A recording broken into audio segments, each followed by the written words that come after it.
Hello, everyone. Welcome back to Ask a Scientist Gaming, where we combine mediocre gameplay with expert science. I'm Ken Hansen, Associate Professor in the Department of Chemistry and Biochemistry at Florida State University. I'm a photochemist slash photophysicist. I really like shining light on things and seeing what happens to that light energy, whether it be electron transfer, energy transfer, bond breaking, bond making, isomerization, whatever it might be. Hopefully we do something useful with it. But joining me today is Dr. Ryan Sturms.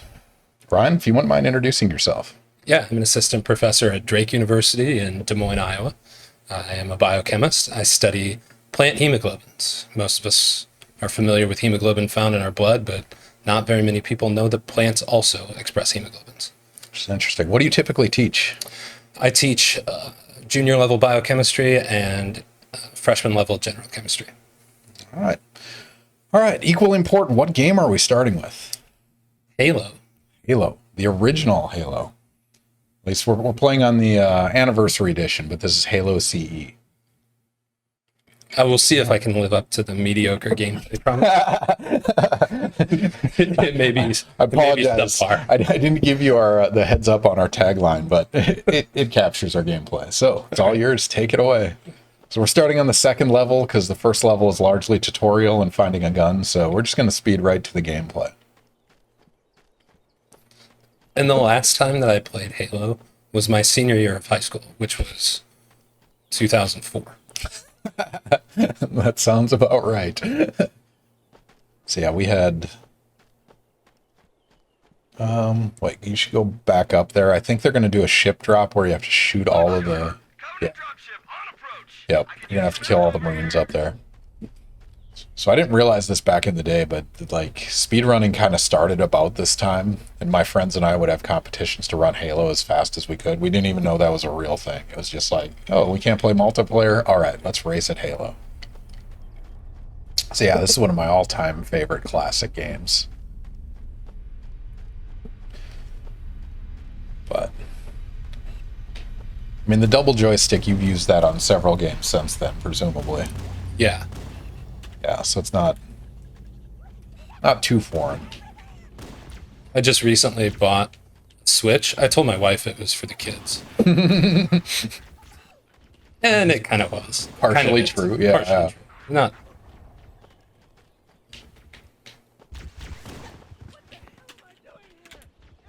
Yeah, Switch is family-friendly gameplay. My daughter's favorite game on there currently is ABC Follow Me, where she traces the letters. Big fan of the touchscreen gameplay. Yeah. It's learning activities. Whether those learning activities are effective remains to be seen, but it gets them to do it at least. Yeah. Yeah, like even my 6-year-old who just graduated kindergarten. I mean, they have a software package called Starfall, where it's a whole bunch of different learning games and stuff like that, but I don't know, I don't remember learning to read in kindergarten back in the day. Like, that seemed like that was first grade when you started doing that, and now it's in kindergarten, so maybe it's working. That wasn't good. I can't remember, are you on medium? You're on normal difficulty, right? Don't know. Guess we continued. So did you play Halo 2 or any of the other later Halos? No, Halo 2 came out as I was maybe partway through my freshman year of college. Mm-hmm. And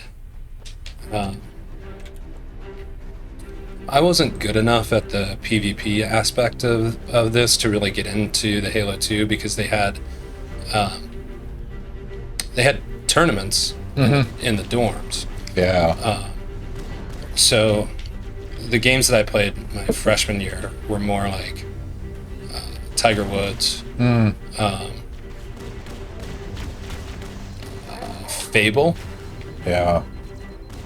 I mean, that's the hard part of most of these first-person shooters. If you're not like actively training to be good at it, it's just not even fun to compete in that space. Yeah. Because you get absolutely destroyed. We've gotten too old to be competitive. So it goes. But the music is classic. I remember liking this needler gun.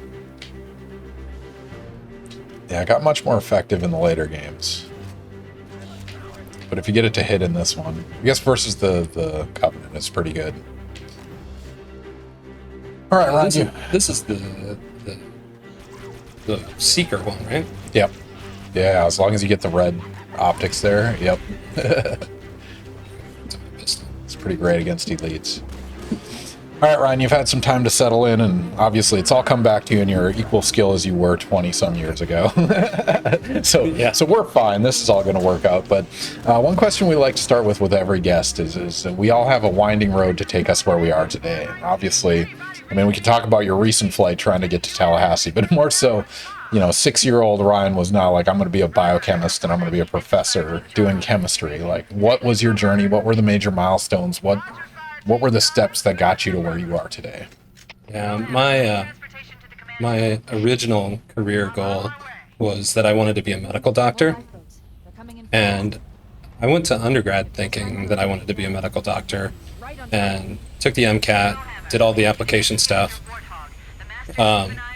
Didn't get in during the first application cycle that I went through, and applying at University of Iowa, they were nice enough to tell me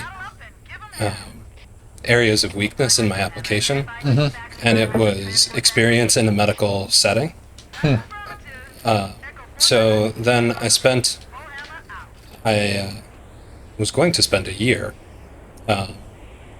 working as a nursing assistant, but found out that wasn't for me after a semester, and that I would much rather teach. Yeah. And so went back to graduate school with the intention of getting a faculty position at a liberal arts school where teaching is the primary focus. And luckily, that's where I am now. Yeah, I think you might have to drive. The AI doesn't drive on this one.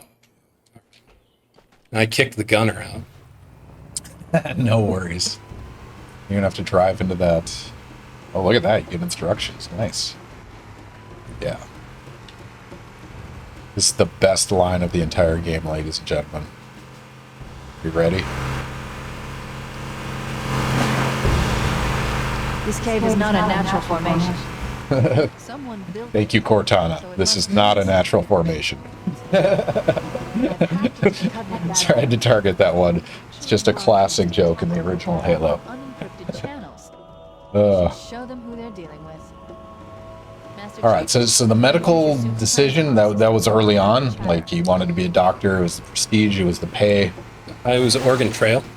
You got sick of everyone dying of dysentery, so... No, because you picked the doctor because they had the high pay, and everyone was like, oh, look at that, it's a doctor, and they get to help people. And yeah. So it was all of those things, but for some reason, Oregon Trail doesn't talk about all of the... You want to get back in the car, yep. All of the stressors that go along with it, and all of the long hours, and the interactions with people who don't feel well. Yeah. That's one thing I tell my students. Like, a lot of them, they're convinced they want to be doctors, right? But, like, what you don't realize is that it's a customer service job. Like, it's interacting with people when they're not in their best moods. Yeah. And so, yeah, I recommend all of them. Like, you have to do rotations or something to get a feel for it. I'm impressed you took the MCAT, though. How was that? I guess you took the GRE later? No, I did a year and a half of undergraduate research in... Oh, you gotta go the other way. I'm turned around. Of undergraduate research in the lab that I ended up joining for graduate school. And so, oh my goodness,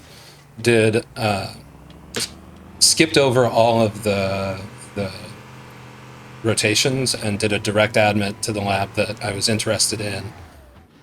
And they accepted my MCAT score in place of a GRE. Oh, wow. Which was nice. I've never heard of that before. That's amazing. I mean, the reality is now we've basically gotten rid of the GRE almost entirely. Like, we just don't even, at FSU, we'll accept it. It's an opportunity for someone that, might not have a good GPA to show that on GRE they really can perform on that. But Study after study has shown it's not reflective of success in grad school. So it's pretty awesome they had the foresight even back then saying, yeah, maybe MCAT's good enough. Nice. King Willie, welcome to the stream. Weather, huh?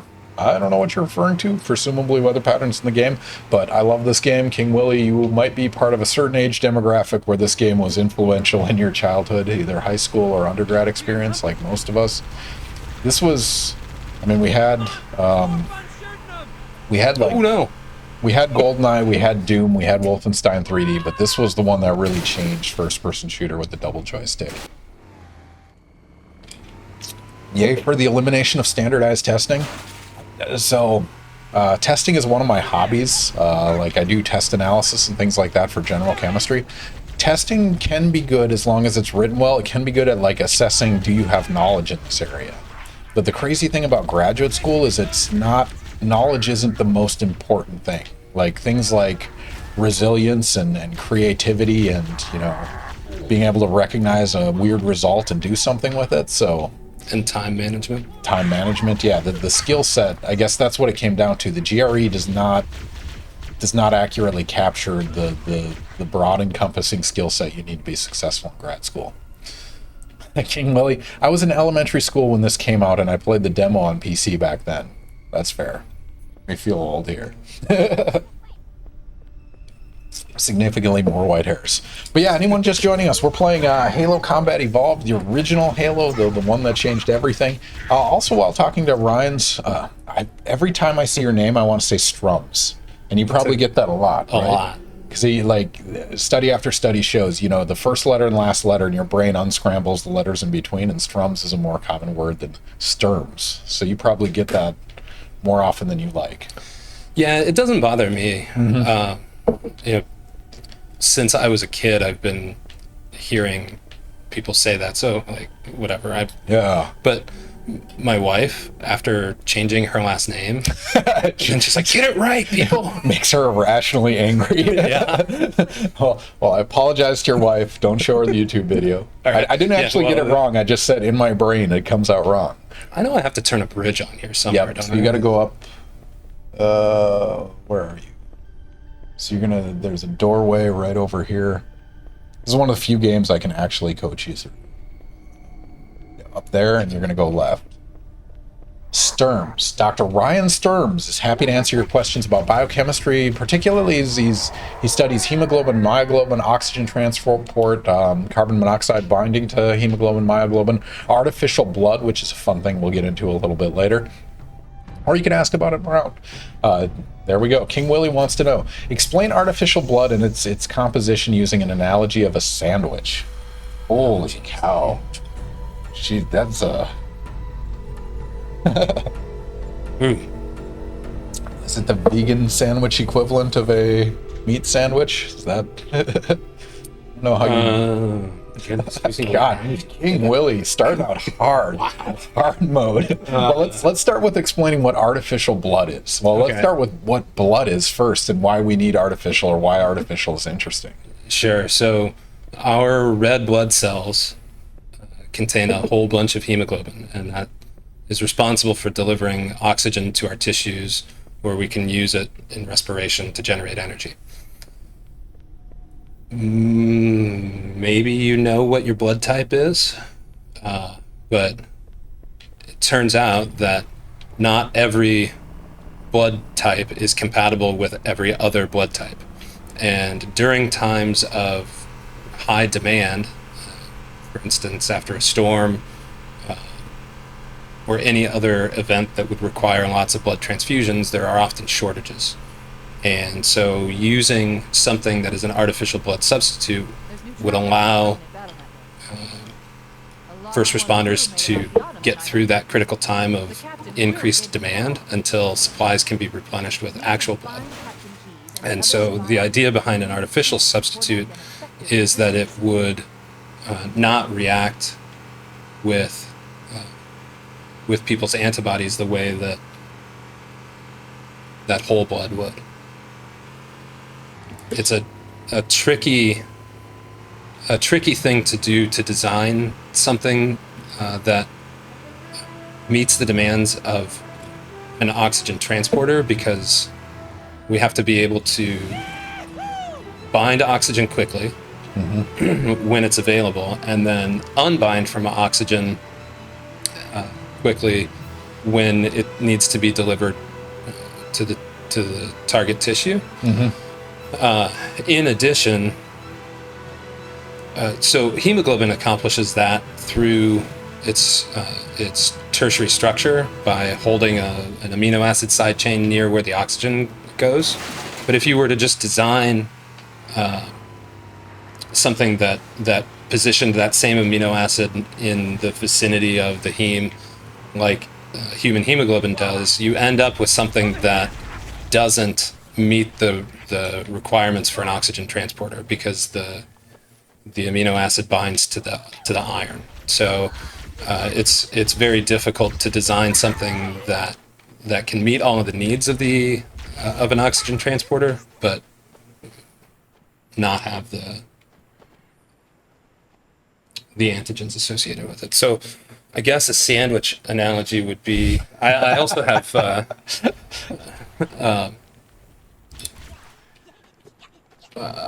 celiac disease. So an artificial blood substitute would be like using gluten-free bread for your sandwich so that people don't react with it. The amino acids that are used, you can take advantage of recombinant protein expression systems in the same way that Impossible Foods does, to have an organism like brewer's yeast, the same stuff that's used to make beer, express that protein and then harvest it in high quantities. Insulin's also made with recombinant technology. So in that case, it's just using natural sources, amino acids, breaking them down and reconstituting them as something we want. Yep, assembling it into a pattern that meets the needs that we want it to do. I mean, so going back to the artificial blood, what's the holy grail? Like, blood has a lot of stuff. It has the plasma, it has white cells, it has red cells. Like, is the goal here just to get a hemoglobin substitute that doesn't have all that stuff, just oxygen transports, or is it to have everything? The Sniper. The trick is to get the hemoglobin portion down, because the oxygen transport is, I think that the other stuff can be accomplished through your salts. Oh, that's interesting. I mean, that's the one, like, truly fatal aspect of the blood, is if you're not transporting oxygen, you're screwed. Yeah. So I've never thought about it that way. That's fun. Artificial blood. There's a lot of people that are doing much more applied research in that area than I am. My goals are understanding the evolution of the ability to transport oxygen in plant hemoglobins, in hopes that better informs design of artificial blood substitutes. But there are people that are doing much more applied work than I am. Suman Kundu is doing some good work. Brandon Reeder also doing some great work in that space. Artificial blood. That's the noble endeavor. But if vampires ever happen to infiltrate society, I don't know if you've seen the show True Blood, that was on HBO. Yeah. Our artificial blood market. I'm sure Blade had something equivalent to that. He's doing artificial blood. So King Willie's question, do we have many facilities in the U.S. that can produce artificial blood still? Do we have any?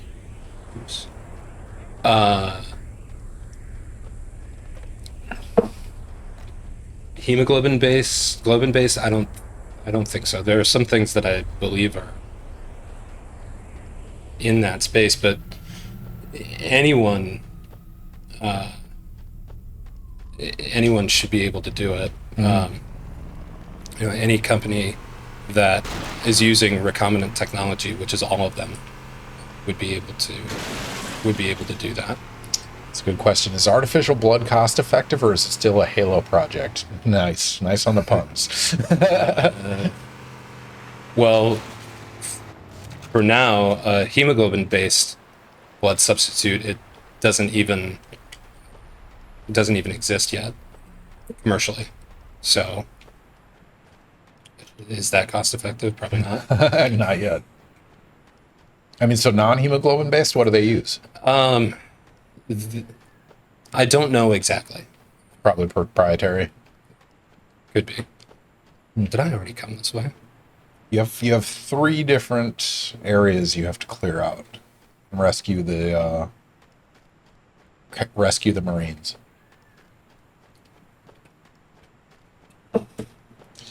Man, that's intriguing. So earlier today we were talking about a different application of artificial blood. And one of the things they really want to do when they're mimicking meats that aren't actually meats from animals is the taste associated with meat.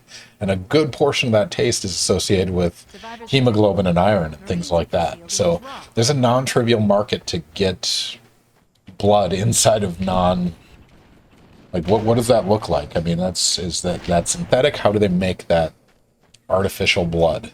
Well, the Impossible Foods uses not artificial blood, but they use soybean leg hemoglobin. And soybean leg hemoglobin is an oxygen transport protein that is expressed by soybeans. And I don't know how many people here in the audience have ever dug up a soybean plant, looked at the roots, cut open the nodules. But if you do, you'll notice that inside of those nodules is bright red. And that's the hemoglobin that one of the hemoglobins that the soybean plant expresses. Being able to extract that from the plant itself is not cost effective, because you're looking at a cash crop that you would have to go and pull up the roots rather than just harvesting it with a combine harvester. So you'd have to pull up the roots intact, then break open those nodules and extract the protein from. So Impossible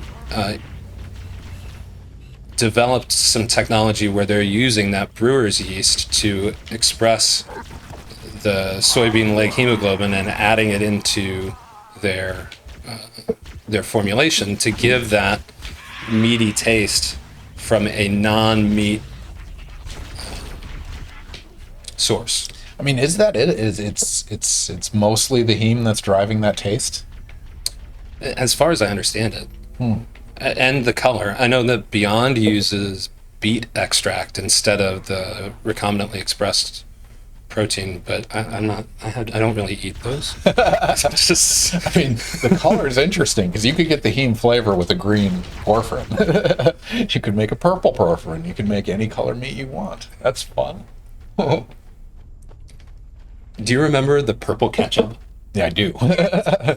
Man, I ate at a place, where was I? I was in Italy, and there was this restaurant, like their whole theme was just like weird colored foods. And they'd have like this technicolored burger that you could buy where the bun is orange and the like lettuce is purple, and it was something else. Obviously I had to eat there because right. Experience it.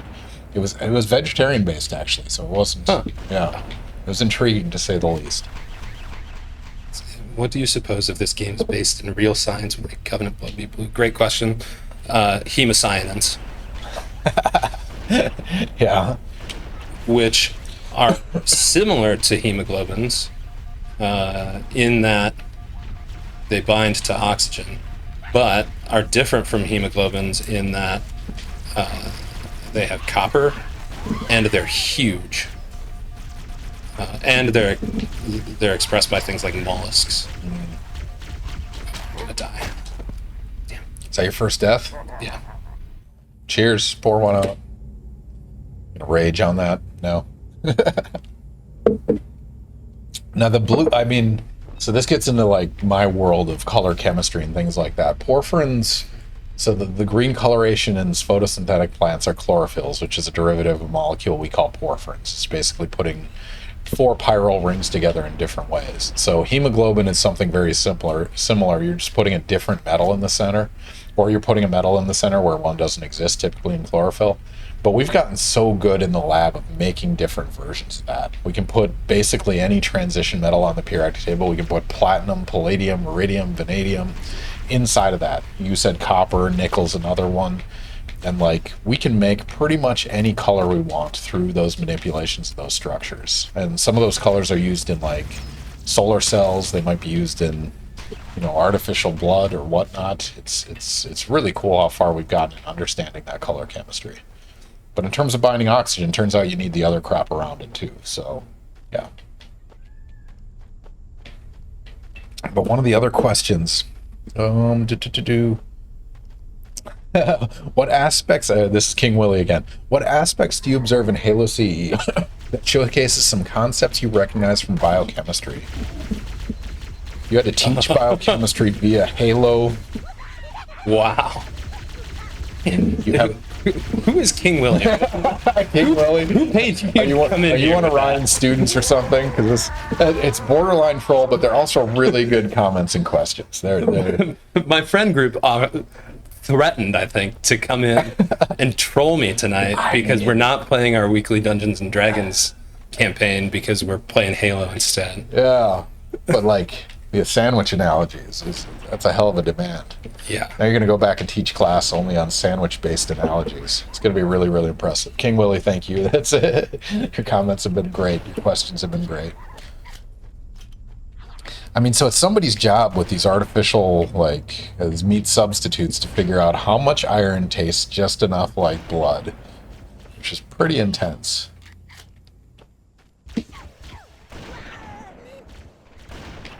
The no-scoping's on point. Nice. Oh.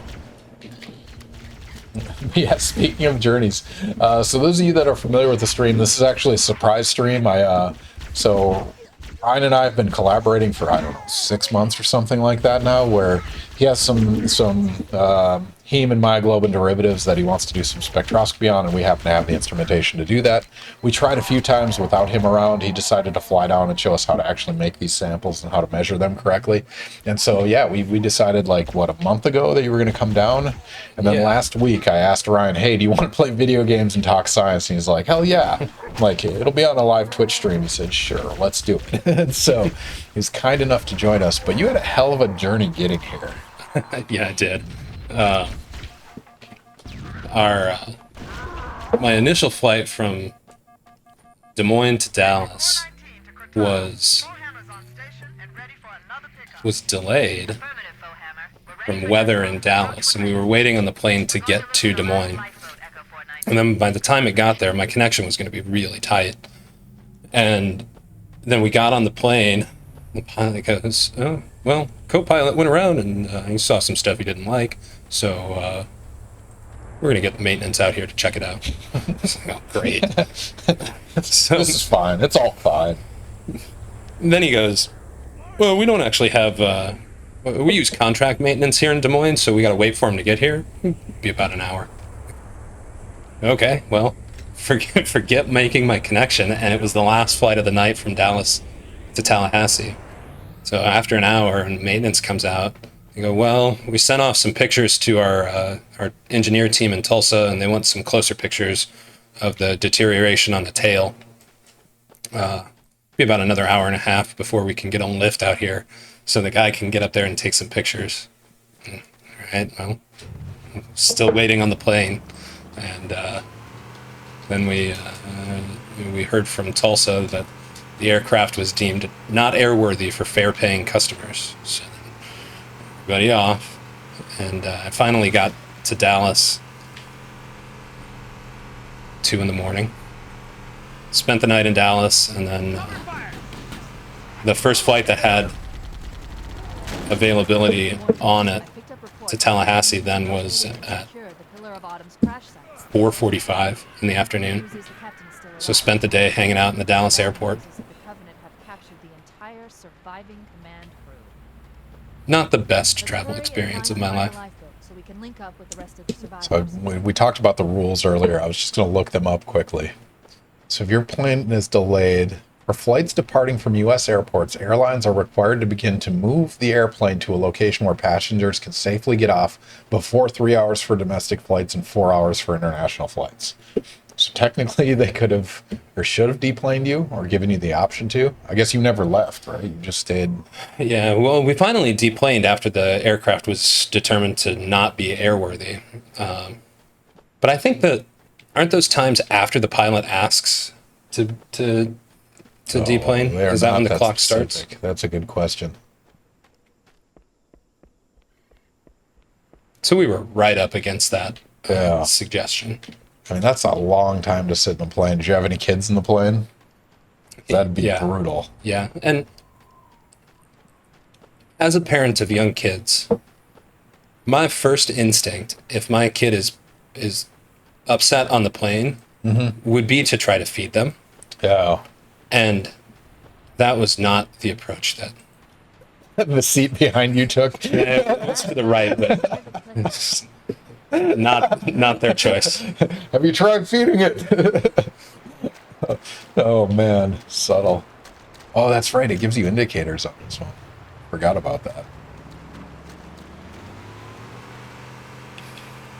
Man, that's brutal though. And then you had a crappy hotel and found a better one, and then Yeah, eventually landed in Tallahassee. the voucher hotel was a little bit on the end of needing some updates. Is the best way to put that. That's a very diplomatic way to say that was a shitty hotel. No, I don't want to trash their hotel, right? They're Oh, you haven't released a name. We're fine. But it's near the airport in Dallas. Do with that information what you will. This stream brought to you by Sleepy Inn. No, we're not sponsored, ladies and gentlemen. All right. Why did you leave your wingmen? You did. You left your Marines behind. That's Whoops. fine. We're on normal. They can die. just run these guys over. Yeah. Not very well though. I think this is the last area you have to clear out. You have to like go inside the building and Just get out. I don't like the warthog. You can see I'm not a very good warthog driver. it is an acquired skill, practice skill.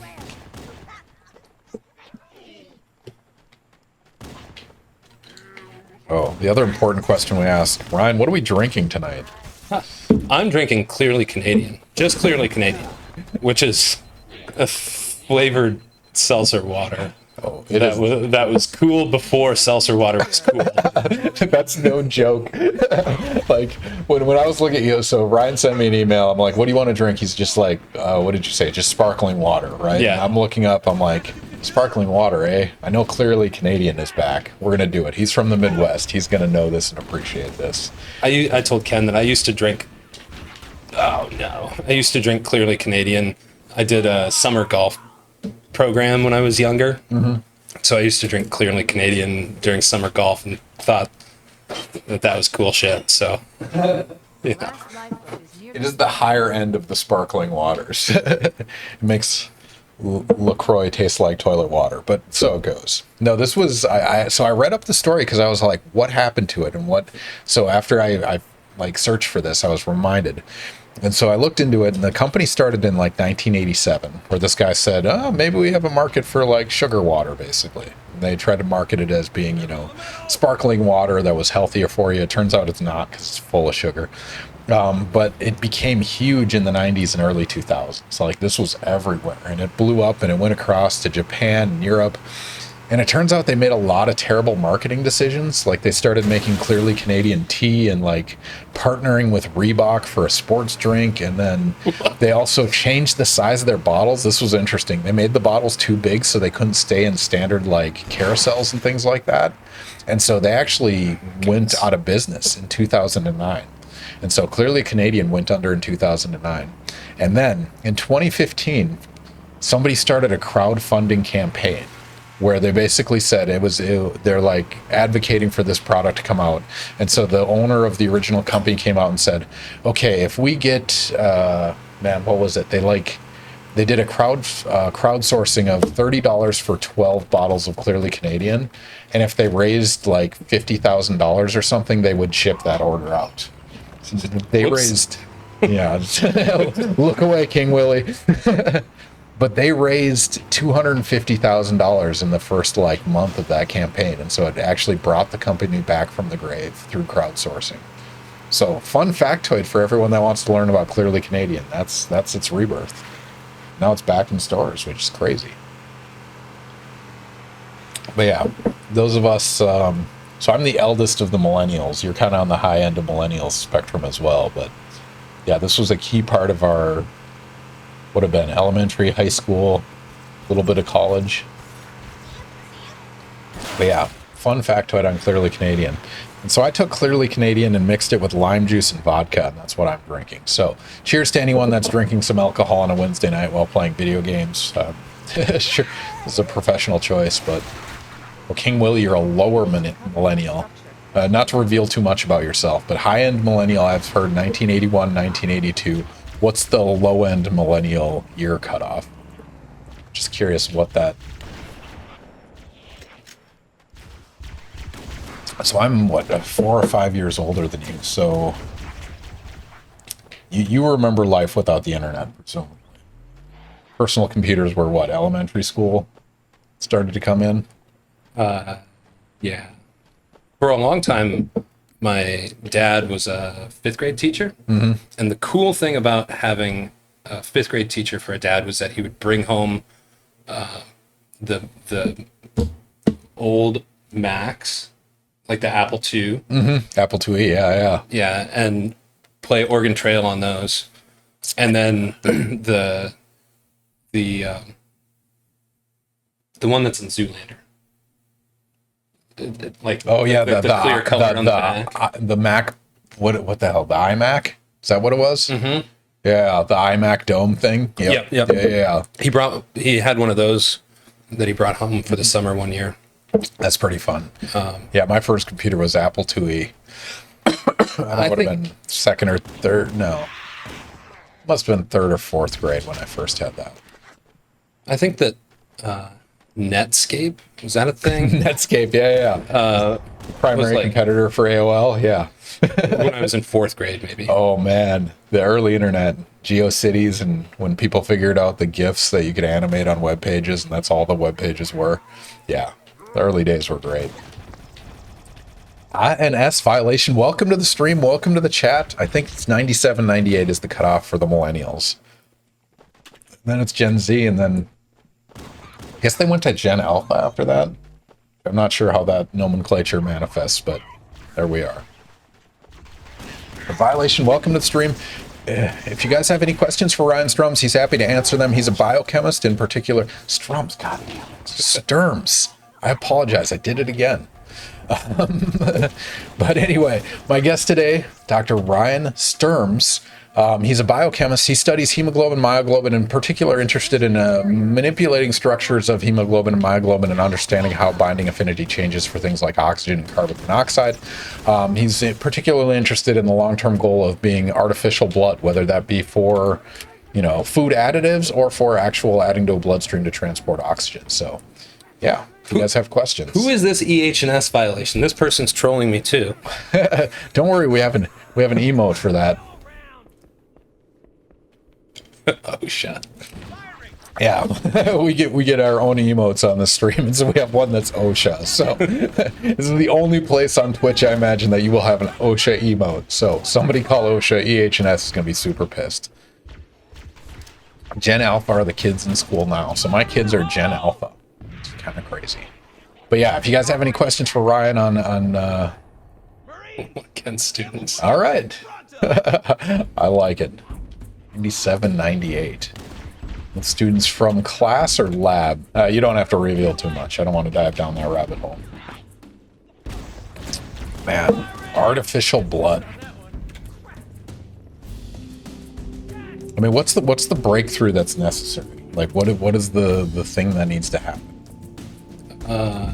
Understanding the structural elements that will allow positioning of, this is going to get way into the weeds, positioning of a distal histidine that will stabilize the bound oxygen and not just bind to the iron. Mm-hmm. So if you put a histidine near a heme iron, it wants to bind. But our human hemoglobin Nice and grenade. blood oxygen transport proteins have evolved a way to position that histidine in such a way that it doesn't bind to the iron and leaves the sixth coordination site open for an external ligand. Oh, nice grenade. So, so that's the breakthrough that's needed, is to figure out what will allow that positioning. Oh, in lab, I'm currently running measurements for Ryan. All right, we know who that is. We've narrowed it down. We will not go any further than that as to not dox them. But thank you for running Ryan's measurements while he plays video games. Drinks clearly Canadian with me. I mean, so what's your? This is the dark horse prediction, but like, what's your? If you had to weigh the percentage, somebody's going to accidentally find something versus somebody's going to design something. I think that several groups are actually pretty close to having something that's going to work. I saw a couple posters at the last conference that I went to. Whoops, just shot my friend in the back there. Detailing studies, applied studies that some of these groups are working on that are looking pretty promising. And they're making designer materials. Yes. I mean, so is there a brute force combinatorial way to go after this problem, or is it you just have to do it stepwise? I think it's probably stepwise. So Killed everyone but the elite on that one. Cleared the room. So one of the other systems that I study is two non-symbiotic plant hemoglobins. We talked a little bit about symbiotic hemoglobins earlier, but two non-symbiotic hemoglobins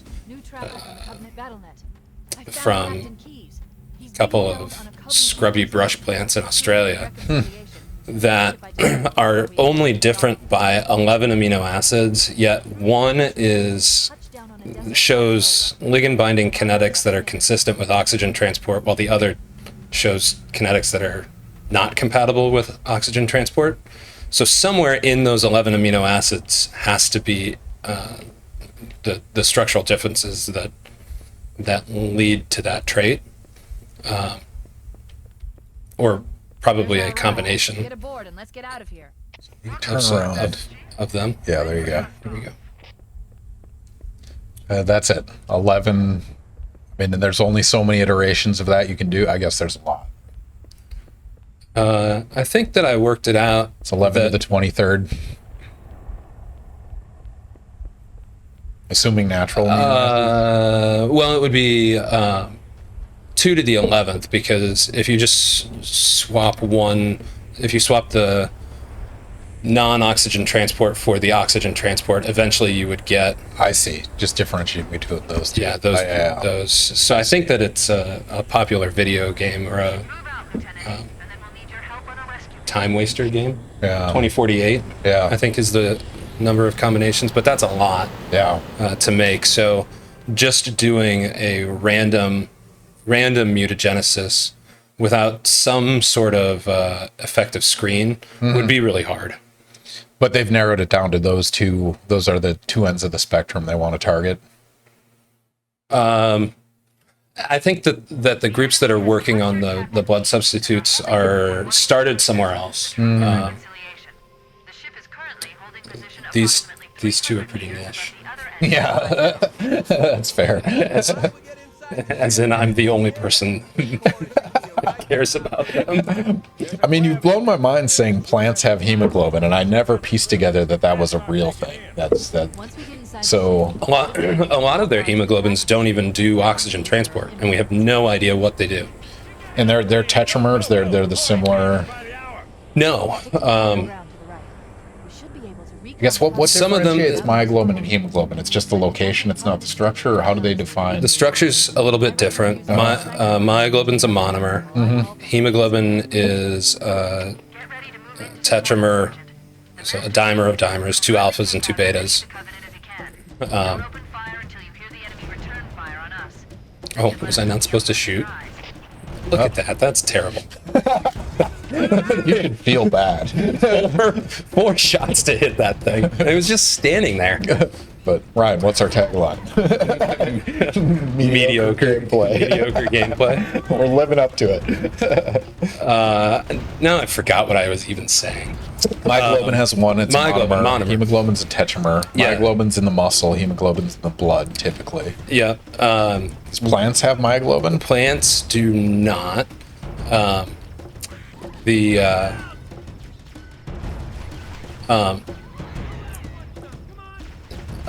Oxygen affinity for myoglobin is higher than it is for hemoglobin, so it's got a lower P50, Stationary gun. Take him out.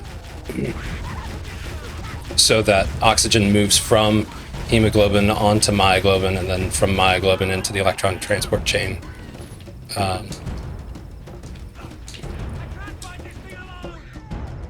The overall fold is very similar. It's a globin fold, so there's 6 helices, a 3-on-3 structure with the heme prosthetic group in there. And these non-symbiotic globins, the non-oxygen transport globins, also have a very similar 3-dimensional structure. One of the big differences, though, is that the oxygen transporters have that distal histidine positioned so that it's not bound to the iron, whereas it's much more common for the non-oxygen transport proteins to have a 6th coordination from the distal histidine. So that. Oh, go ahead. Oh, sorry.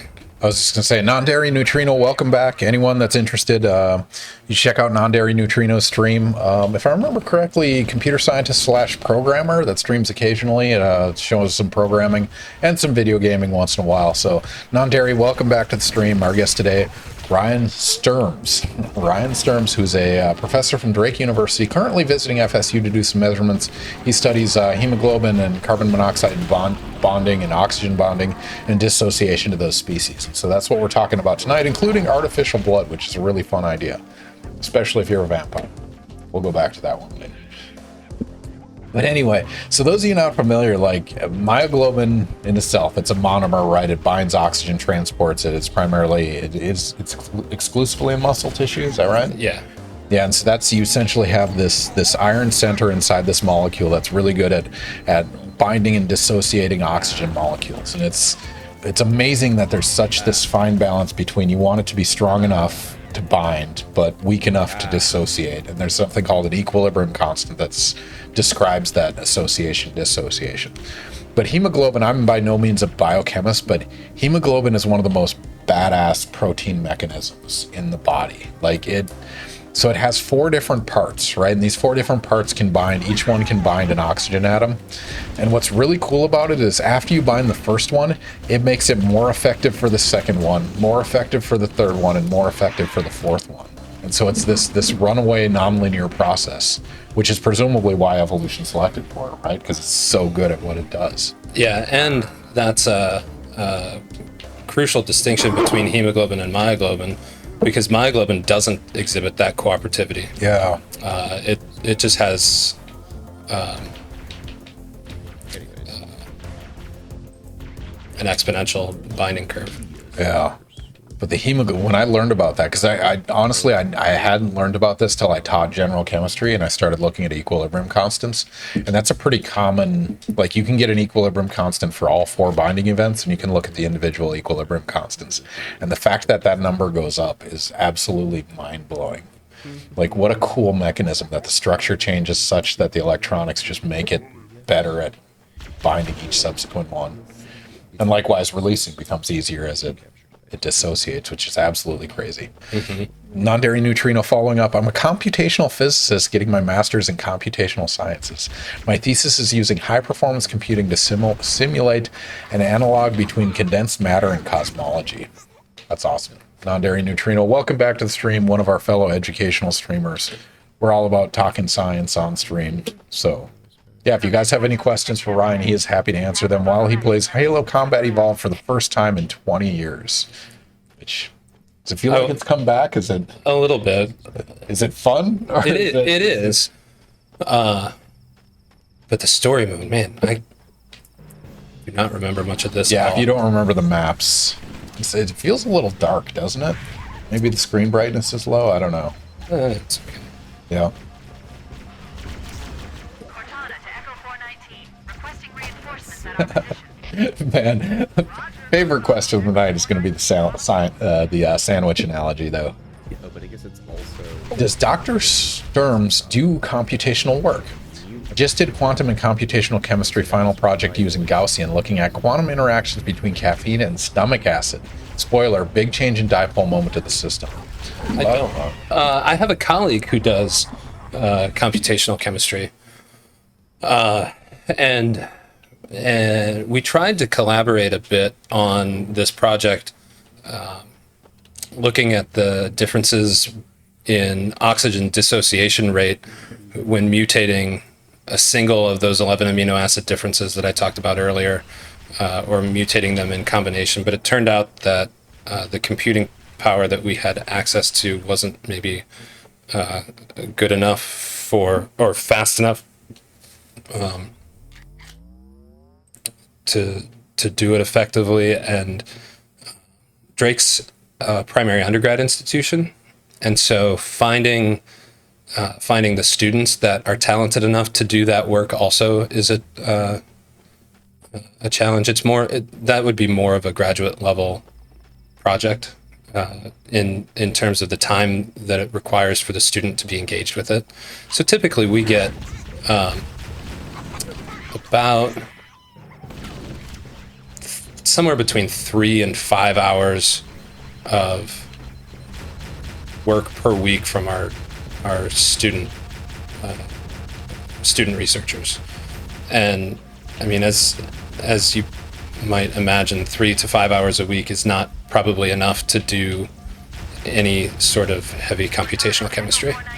I mean, the learning curve for doing that. And defense of the undergrads, I mean, even for grad students, there aren't classes that teach you this unless you come Right. from a computer science major. So if you're a chemistry degree, you don't know how to program yet. And like, let alone submitting, some complex problem, just finding the file structure, finding how to submit things, like that's non-trivial. So yeah. It also turned out that the structures that we were using, and I think that this is common in a lot of structures, is that the ends are a bit floppy. The N terminus and the C terminus are a bit floppy, and so you don't get great resolution on the couple of amino acids that are out there all the time.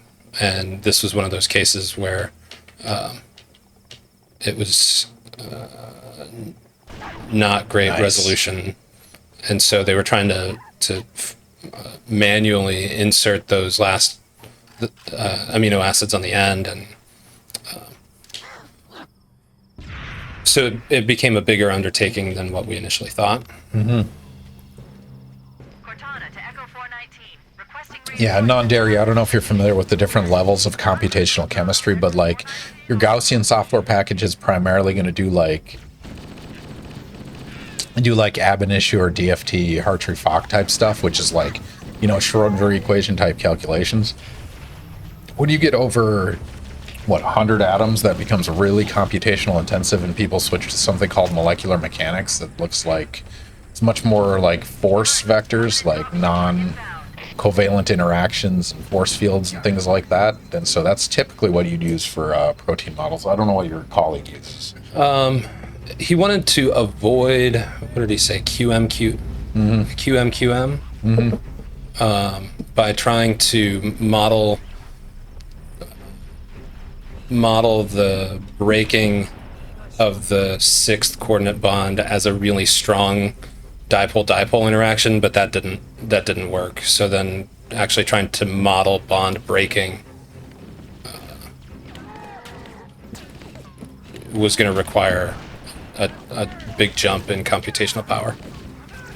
Yeah, non-dairy, it's pretty cool that you did a chemistry project as computer science / computational physics, that you even use that software package, because it is, it's a broad area, it's an applied example of computational, but I'm glad you had that experience.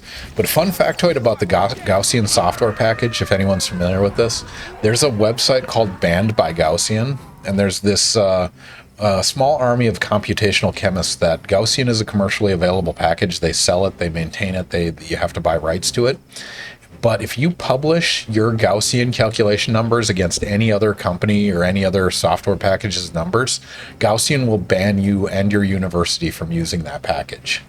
And so it's called Banned by Gaussian, and they're known for this. It's very notorious for, like, it's a user-friendly software package, but it's not particularly, efficient or cost-effective. And so other packages like QChem and Sci4 and stuff like to compare versus them as a benchmark, and that makes the Gaussian people very unhappy.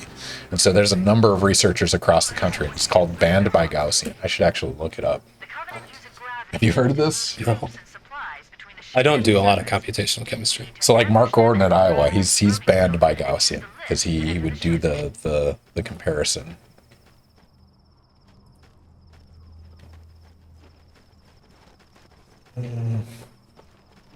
I'm banned by Gaussian, so I can't joke about it.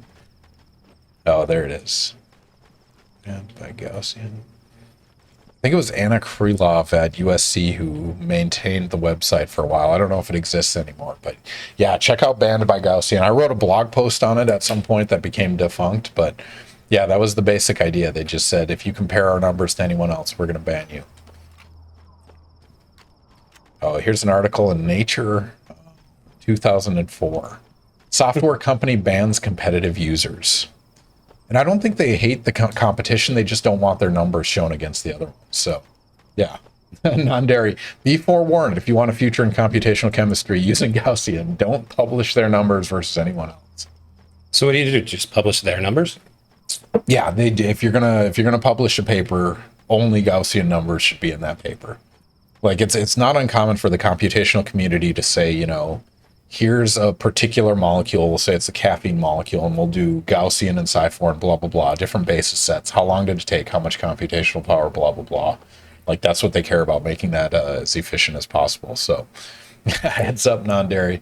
You've jumped into a hostile world you don't even know about. I'm so backwards here. This clearly Canadian is So delicious. Sweet. But It's has so a sweet. lot of vodka in it right now. Let me see. Sorry, I lost track of where you are. This is one of those games I probably put in over 10,000 hours. Yeah, so you're going to go up that way.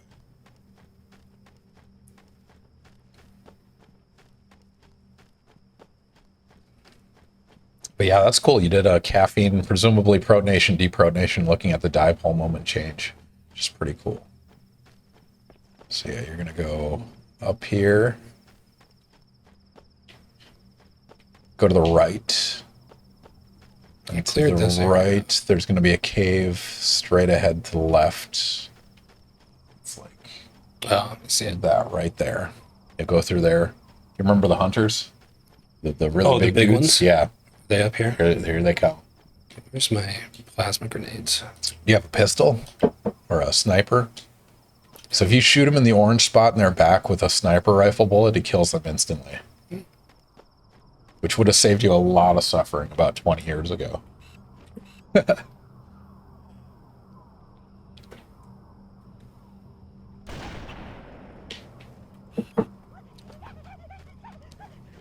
It's funny that Gaussian does that, because it's not exactly great software either, at least in terms of UI/UX. Yeah, I guess there's a user interface called Gauss View or something like that people use, but yeah, it's primarily text input files if you use their base platform, I guess. But yeah, presumably that's why they do ban people, because they want to hold on to their monopoly or their It's one of a few computational software packages. Like you have something like what used to be Titan is now Spartan. That's the other one. But yeah, I learned a surprising amount of this because one of my friends from undergrad went to Iowa State for grad school, worked for Mark Gordon, and he works on Games, right? That's his software package. Games is another one that's banned by Gaussian. So yeah, pretty fun on that front. All right, if you guys have any questions, I've ranted enough about Gaussian and being banned by Gaussian. If you have questions for Ryan, he's happy to answer them. If not, I'm happy to answer my questions. We'll start with one of our favorites. What's your favorite equation? And as of last week when we had a mathematician on, we will expand it to favorite equation or inequality. Covenant fellowships are in My favorite is Beer's law. Absorbance equals extinction coefficient times concentration times path length. It's really simple, but super, super effective. It is inherent to everything we do. And you're monitoring anything, pretty much. It's the go-to. Yeah, simple equation.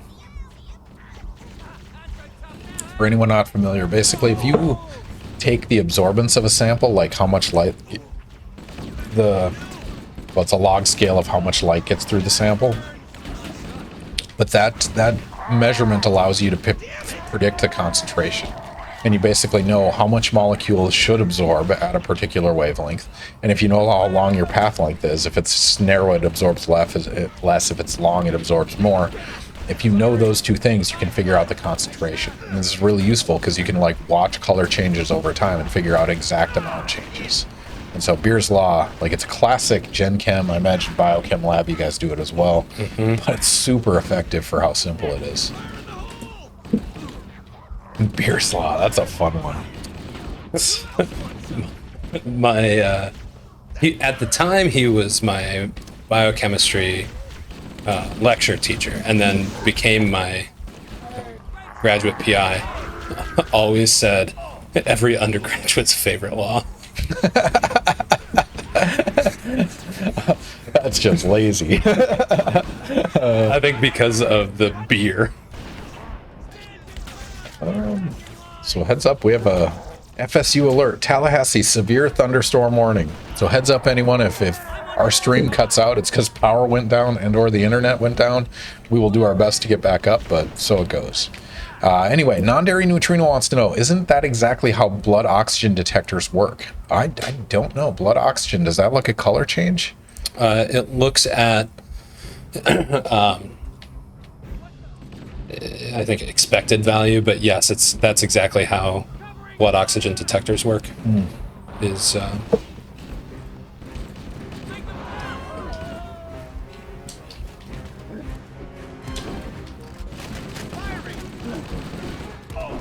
interesting. I've never thought about those. The ones you put on your finger, it's a red light, and they're basically doing a transmission measurement. Is that? I don't know if it's transmission. Would be reflective.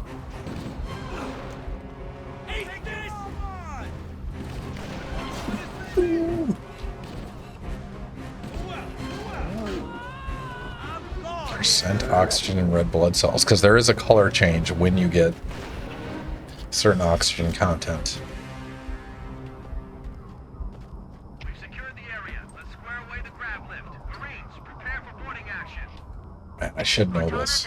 So speaking of like porphyrin related things, so I now that I live in Florida. Oh yeah. These. What do you want? Oh, it doesn't matter. Peach. Blackberry. Let's do blackberry. It does matter. It's your first clearly Canadian in like 3 decades. Let's make the most of it.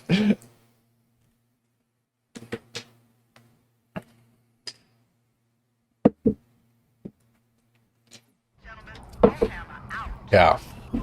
Fun enough is that, I mean, that's kind of the measurement you're doing in lab, right? Well, Noel's doing in lab right now. So, yeah, measuring color changes while something binds and unbinds. And Yeah, that's the great thing about working with hemoglobin is that when it binds to different ligands, there are huge changes in the absorbance spectrum. But that is not why your blood is red versus blue. Heads up, everyone. Spoilers on veins versus blood cells.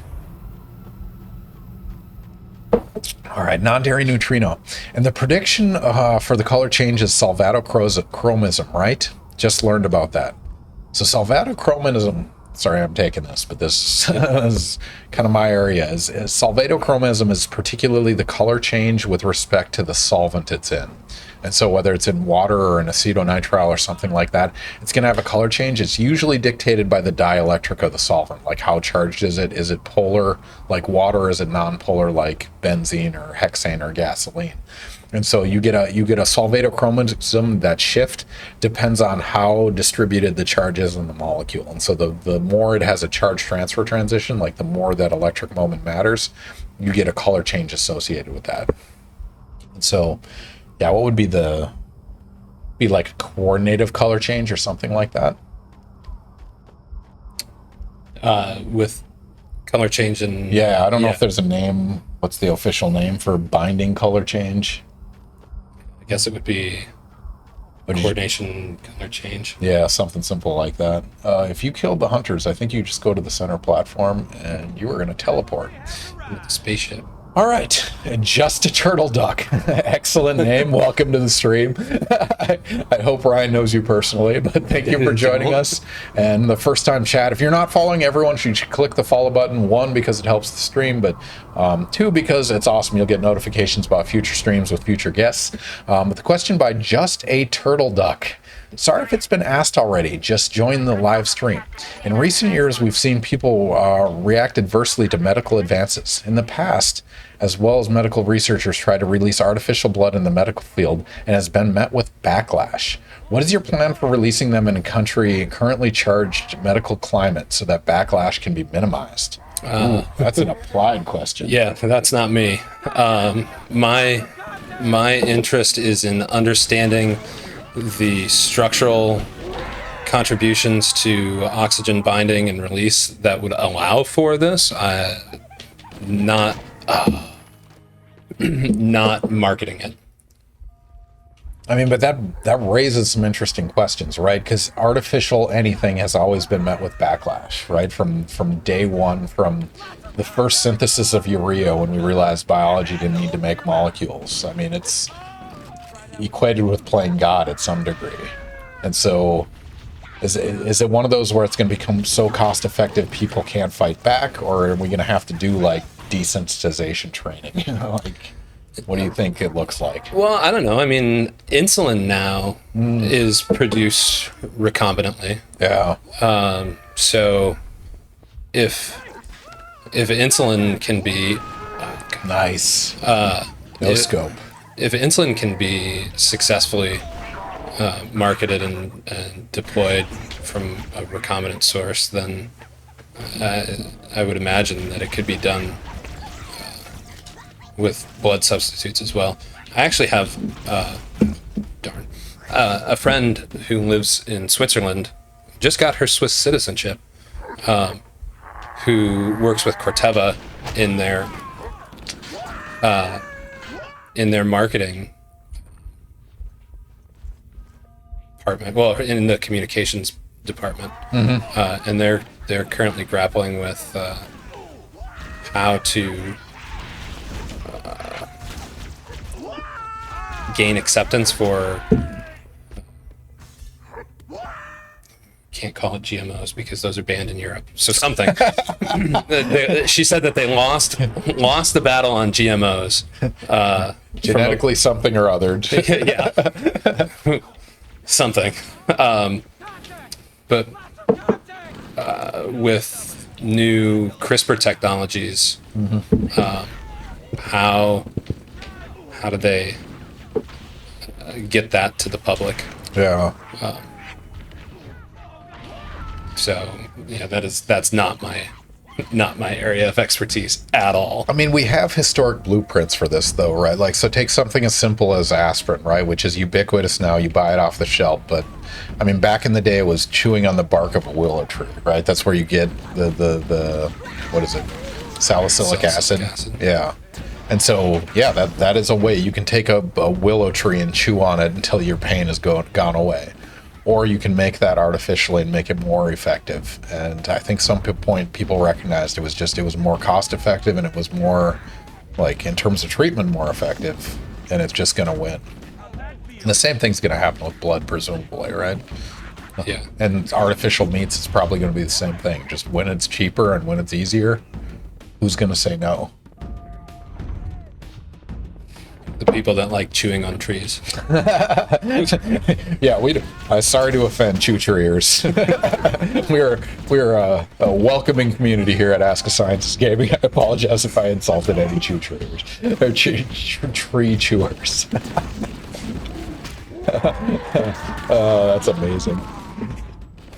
I mean, but this brings to a bigger issue in the sciences, right? Like we want to sit in our lab and just do the best science and hope the best science wins, but that's not enough, right? There needs to be marketing, there needs to be publicity, there needs to be education. I mean, it's a hard problem.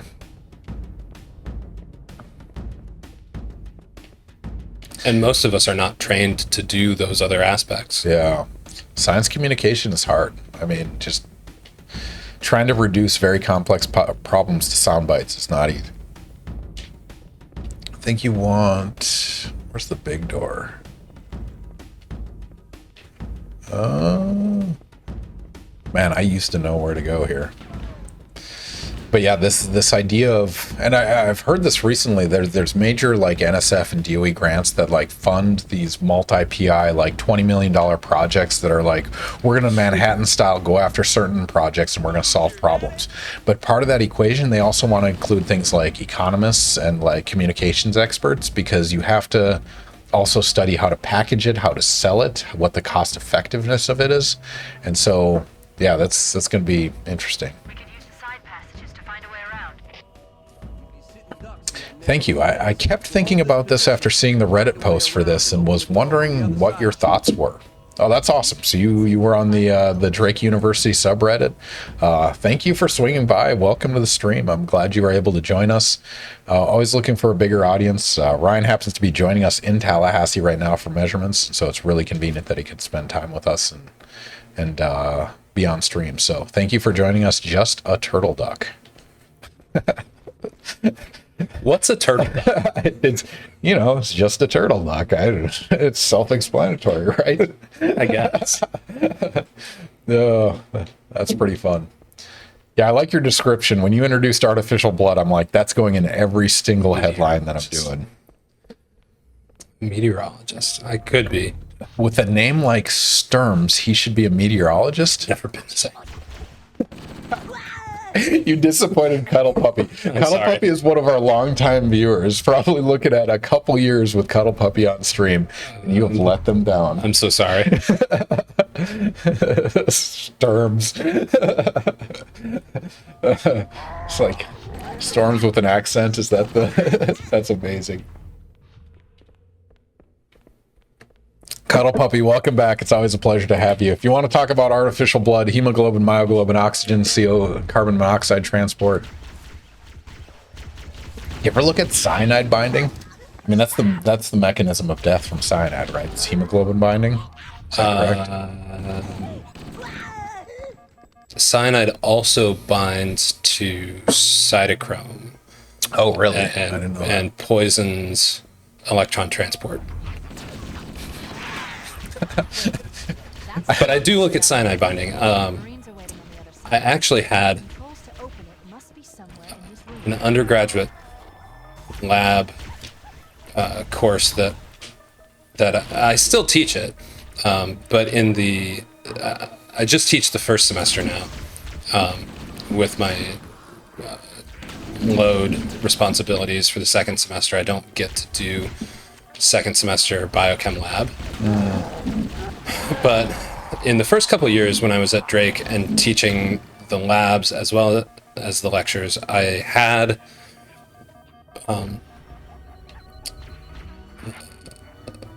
kind of a dipping the toes into the cure model for lab courses, where students were taking myoglobin and myoglobin mutants.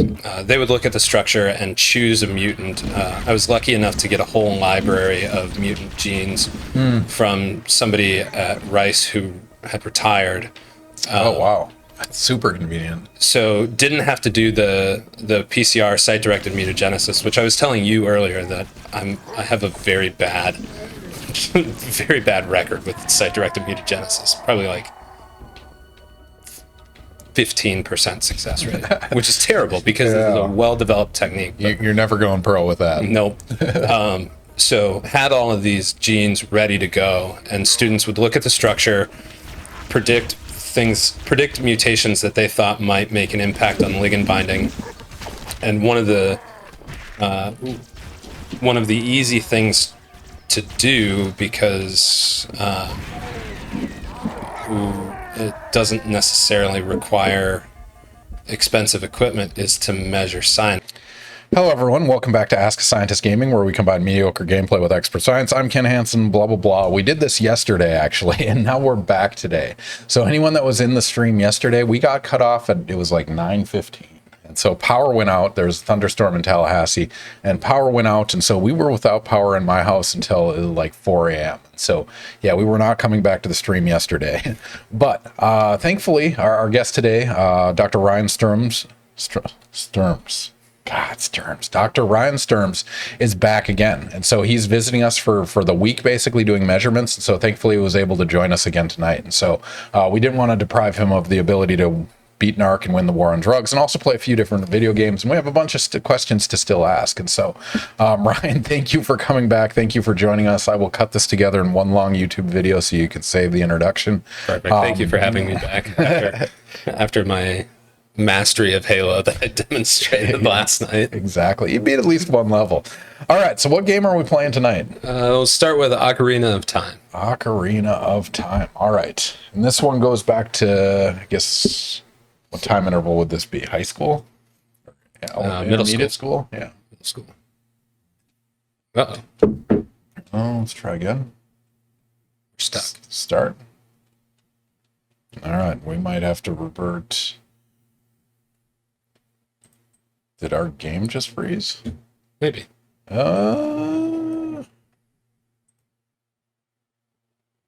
don't know what happened there. So you didn't pause it. We're off to a good start, ladies and gentlemen. Reset. No, it's completely frozen. That game panicked. Holy cow. All right, let's try this again. That's right. I was at a part where I was stuck anyways.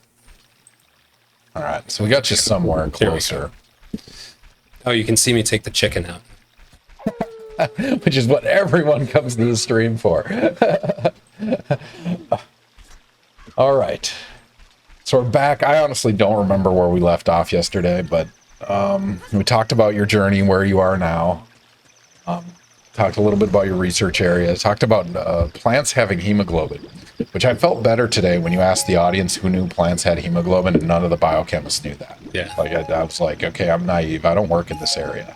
But I'm glad that I'm not the only one. And the evolutionary tree you showed is pretty fun. Like I imagine that's easier to study in plants than it is in mammals. Yeah, the paper that I took that from has the animal phylogenetic tree as well, and that thing is a mess. Mm-hmm. So studying hemoglobins in plants provides a little bit neater system for studying evolution of oxygen transport. I mean, there's regular occurrences in evolution where a certain trait or a certain behavior or whatever evolves independently multiple times. Is hemoglobin, is that one lineage, or is there multiple immersion events? Or maximum likelihood for the plant hemoglobins comes from a common ancestor. Mm-hmm. Oxygen transport was thought to be strictly evolved from class 2 non-symbiotic hemoglobins, but there's an interesting example of some proteins that I study in which there was a convergent evolution of oxygen transport from a class 1 non-symbiotic globin. Oh, I see. So it branched out and then it recombined, and yeah. And those events, I think, are a little bit more common in the, or more frequent in the mammalian lineages. Yeah. Repurposing structures. You know, evolution. Man, speaking of structures, so I learned about, I was doing, like, I'm in my 40s now, so I have to do, like, the check for skin cancer and stuff like that when I go to the doctor. And so I went to the dermatologist, and I was sitting in the room and reading, there was, like, this photo treatment that they were selling this product, right? That was, like, a photo tissue, like, get rid of scar tissue on the surface. And the molecule they had, it was just like a simple propylamine or something like that had a couple side chains off of it. And I'm like, that thing doesn't absorb visible light. How does this work? And so I looked it up, and it's a really badass process where you rub the skin cream on, and whatever the porphyrin synthetic pathway, it essentially does that with that molecule. Huh. So it's the precursor to the pyrroles that go together in the chain to make the actual porphyrin. And so the photoactive agent is generated in situ via that molecule. That's cool. I don't remember the name of it, but I'm like, that's brilliant. But the thing I didn't understand is why they used blue light for the treatment. Because, I mean, porphyrins, you can use, you know, the lower energy green, red excitation for that. And I'm guessing it's to keep it as a superficial treatment, just have the surface rather than deeper penetration, but I don't know. I asked the assistant, and they had no idea what I was talking about, which is fair. But I thought that was pretty fun. Porphyrin and porphyrin derivatives. All right, so let's get through a bunch of our canned questions. So one of the ones we like to ask, and I know you have a story on this, but what is the biggest mistake you've seen in the lab? Either injury or just sheer chaos that it created? Oh, this involved me.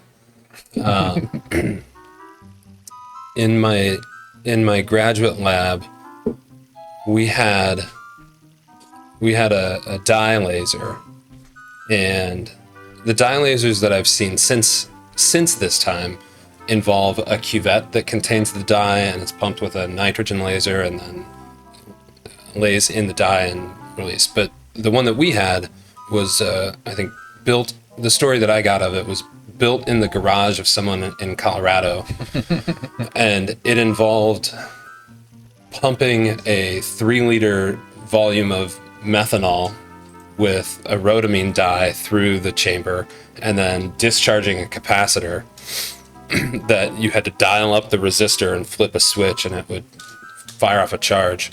Well, the electronics weren't working one day, but the pump was fine. And so we scheduled a time with the electronics shop at Iowa State, and the guy came over the next day. I went to turn the pump on, and overnight the tube had split. So there was a gash in the tube, and methanol started spraying everywhere and landed on the breaker that this laser was on, and sparks and methanol don't mix without fiery results. And so Nice description. the whole corner of the room, which is covered in methanol, just goes up in flames. It sprayed on me. Luckily, I didn't catch on fire. And the electronics shop guy was quick thinking enough to step out into the hallway and grab the fire extinguisher and discharge that. But at the time, the fire extinguisher was one of those yellow powder ones.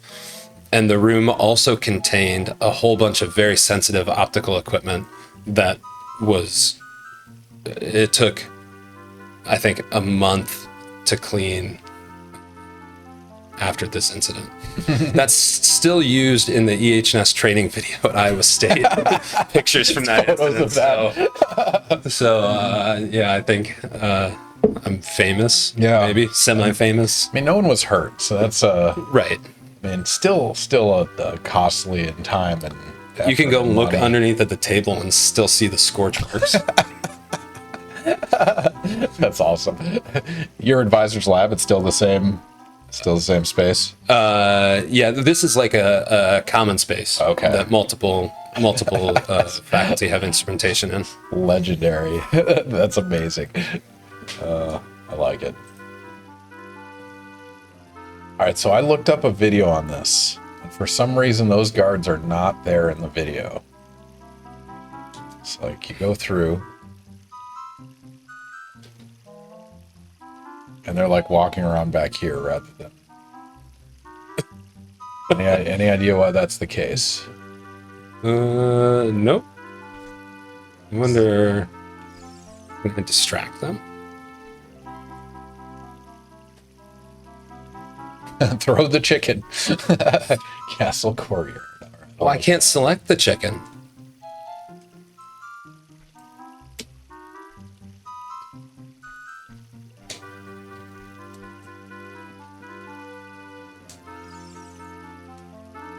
If anyone in the audience knows how to get past this particular part. My options are to take Navi out or send her back away.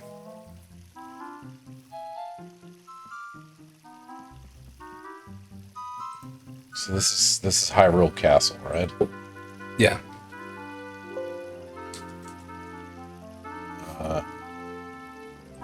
Man, I apologize. I don't have good instructions on this one. Can you climb any of the? I guess those are not The bear. I buttons. thought maybe I could open this door, or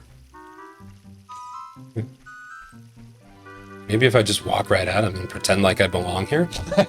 Just carry a clipboard. He'll be fine. No, that wasn't it.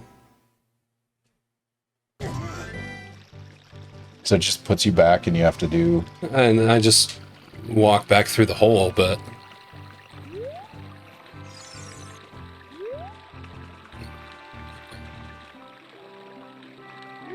that's not what I want. Climb the thing.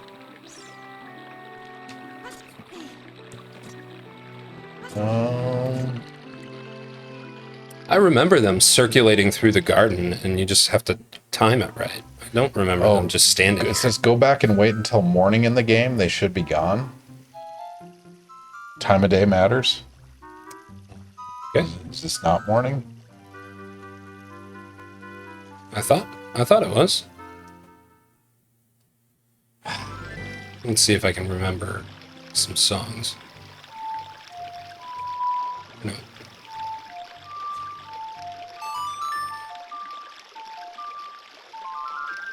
It's fine. All right, so we got the biggest mistake. Was that also the most expensive mistake? Yeah, probably. Can you do it at night? Jabnot suggested. Well, now, look at this. This is an interesting view.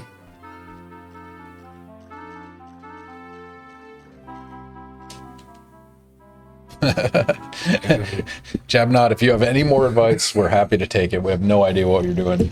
This is another one that's been how long? 25 years, probably? I actually played through this one again when I was an undergraduate. Oh, that's fun.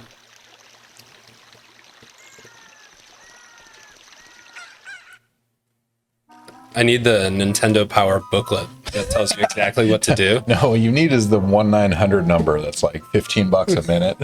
Yeah, these guys are just standing here. I think I'm stuck. I'm at a loss. It might be something screwed up with the version. We're doing like a ROM file. You never know what you're going to get. But I'm really surprised it's not. Yeah, I got the In chicken. a while. I know Here he there's a is. chicken at some point. Oh.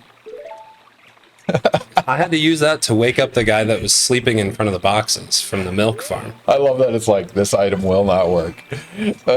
That's awesome. Well, if it doesn't work this time, we can switch to a different game. I mean, that's sad though. Yeah, they're still there. It feels like I should climb these barrels, but there's nowhere to go over the wall. And I can't jump over these So you can guys. tell what time it is, right? It's daytime now. Yeah. If I go back out, I can change it. One of the threads said in the morning, maybe. Go back and wait till morning game time, then they should be gone. It was that way in the original game. Yeah, I can change it. I can change the time of day with that sun song, but yeah.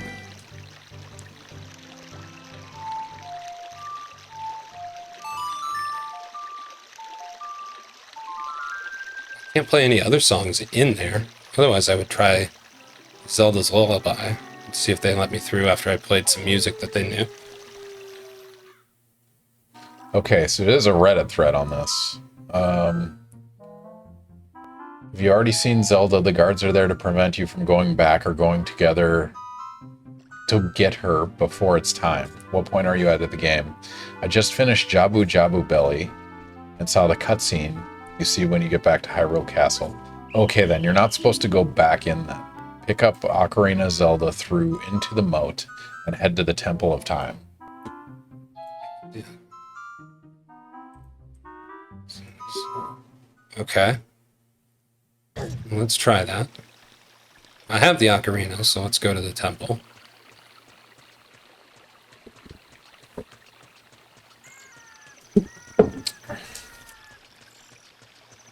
All right, so back to the research front. Like you gave a talk today, the biochemistry seminar. You talked about a few different projects. What project? I know it's hard deciding your favorite, but like which one are you most excited about? Which is highest risk, highest reward, or most rewarding, or most promising? What drives you? I think that the one that I'm most excited about right now is our characterization of the hemoglobins from bryophytes, and that's because there's been no studies on these globins, despite them being identified as a significant gap in the knowledge of what hemoglobins are doing and what they have been doing ancestrally. As I mentioned today in the seminar that I gave, there's that's not where I want to go. There's only been 2 publications on these bryophyte hemoglobins that they can be expressed recombinantly and that it can bind oxygen, and that's it. So yeah, everything is new. Everything's new, and the risk of being scooped is relatively low, presumably. Yeah.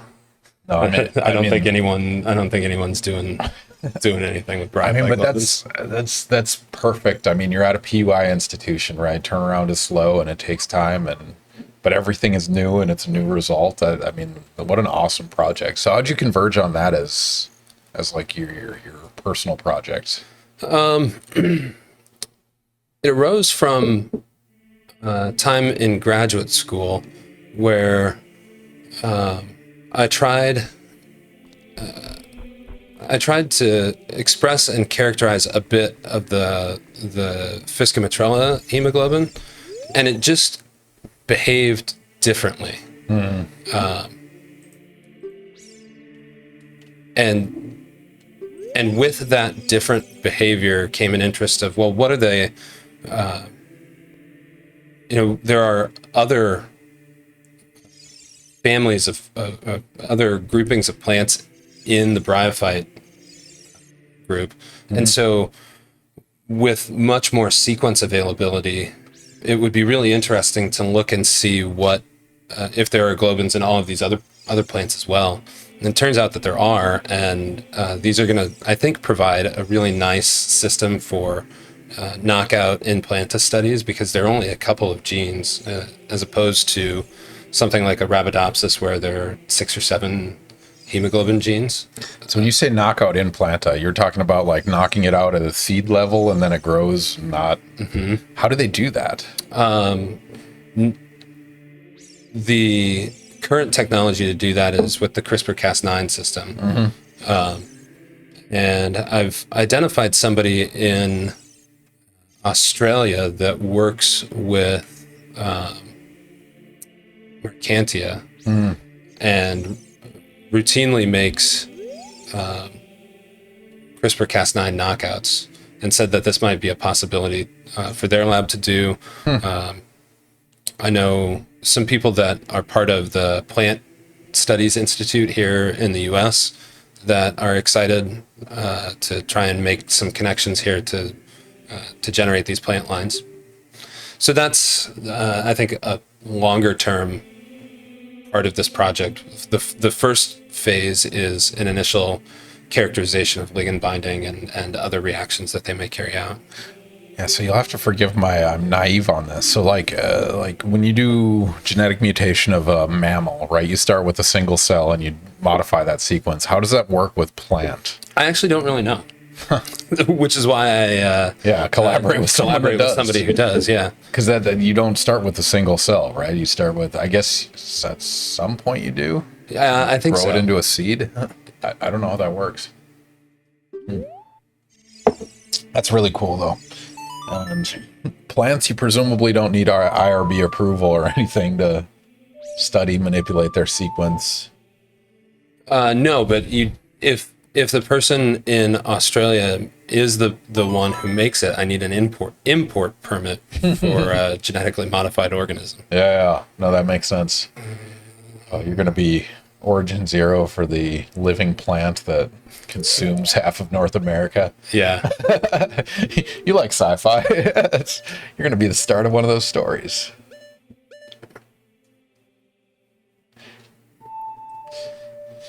Yeah, I think it's underappreciated. Like most of those, genetically engineered whatever, taking over the blob or whatever it might be. I mean, evolution is pretty harsh as is. It's hard to get something new that's going to survive better than what's existing already. Like most stuff, it's going to get a cold and it's going to die or something like that. So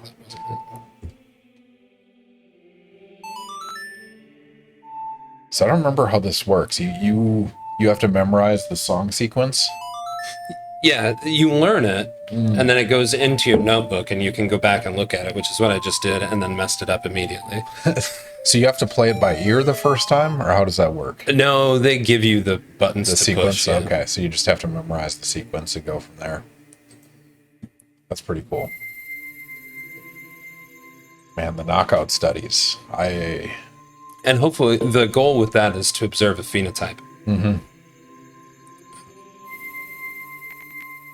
Which, if we're only knocking out a single or 2 or 3 genes, that seems more doable than 6 or 7. Mm-hmm. I mean, so when they're doing 6 or 7, is that a stepwise process, or you target all at once? How does that work? You would have to do it stepwise. Okay. And that is... And if you do one at a time, there may be compensatory expression of another. And so you've got to get them all. Yeah, compensatory. That's a new word that I learned today. So like genetics has redundancies, right? Like if a gap falls through, somebody picks up and that's presumably a selection pressure evolutionary, right? Like a certain amount of mutation is good and then it's bad. Yeah, or it might arise from a duplication event that then it just carried forward. Oh, so it's unnecessary until it becomes necessary kind of thing. Yeah, that's intriguing. I don't know enough biochemistry. It's one of those things I've said this before. Like I want to be forced to teach biochem so I can actually learn biochem. Because that's when I learned general chemistry, is when I had to actually teach it. It's a fun course to teach. I tell at the beginning of the year I use because most people go into biochemistry thinking that it's going to be this terrible experience where you just have to memorize everything and then regurgitate it. Mm-hmm.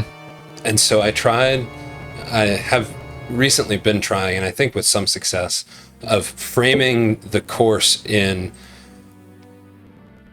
how can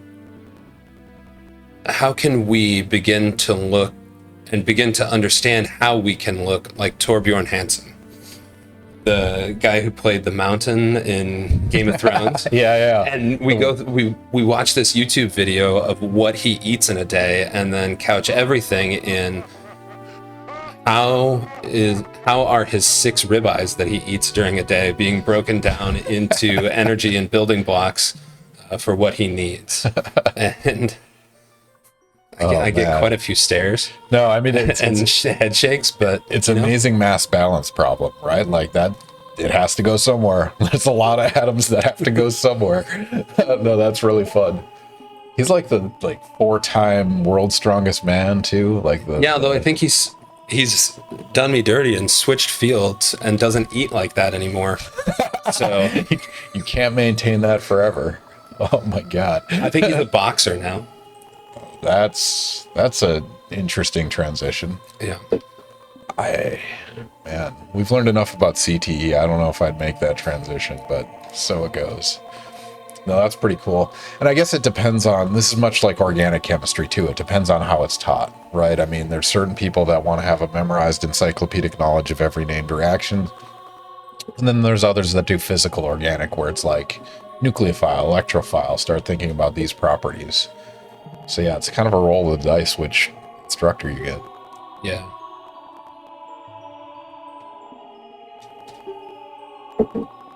So have you looked into, or I guess I don't know how you conduct your class, traditional lecture versus more active classroom? Yeah, actually, I've taught a strictly POGL-based Gen Chem course, and it was okay. It worked better in first semester Gen Chem because there's more conceptual stuff being covered first semester, and then it's really math heavy second semester, at least at our institution. And it's really hard to get students to discover the math along with discovering the chemistry.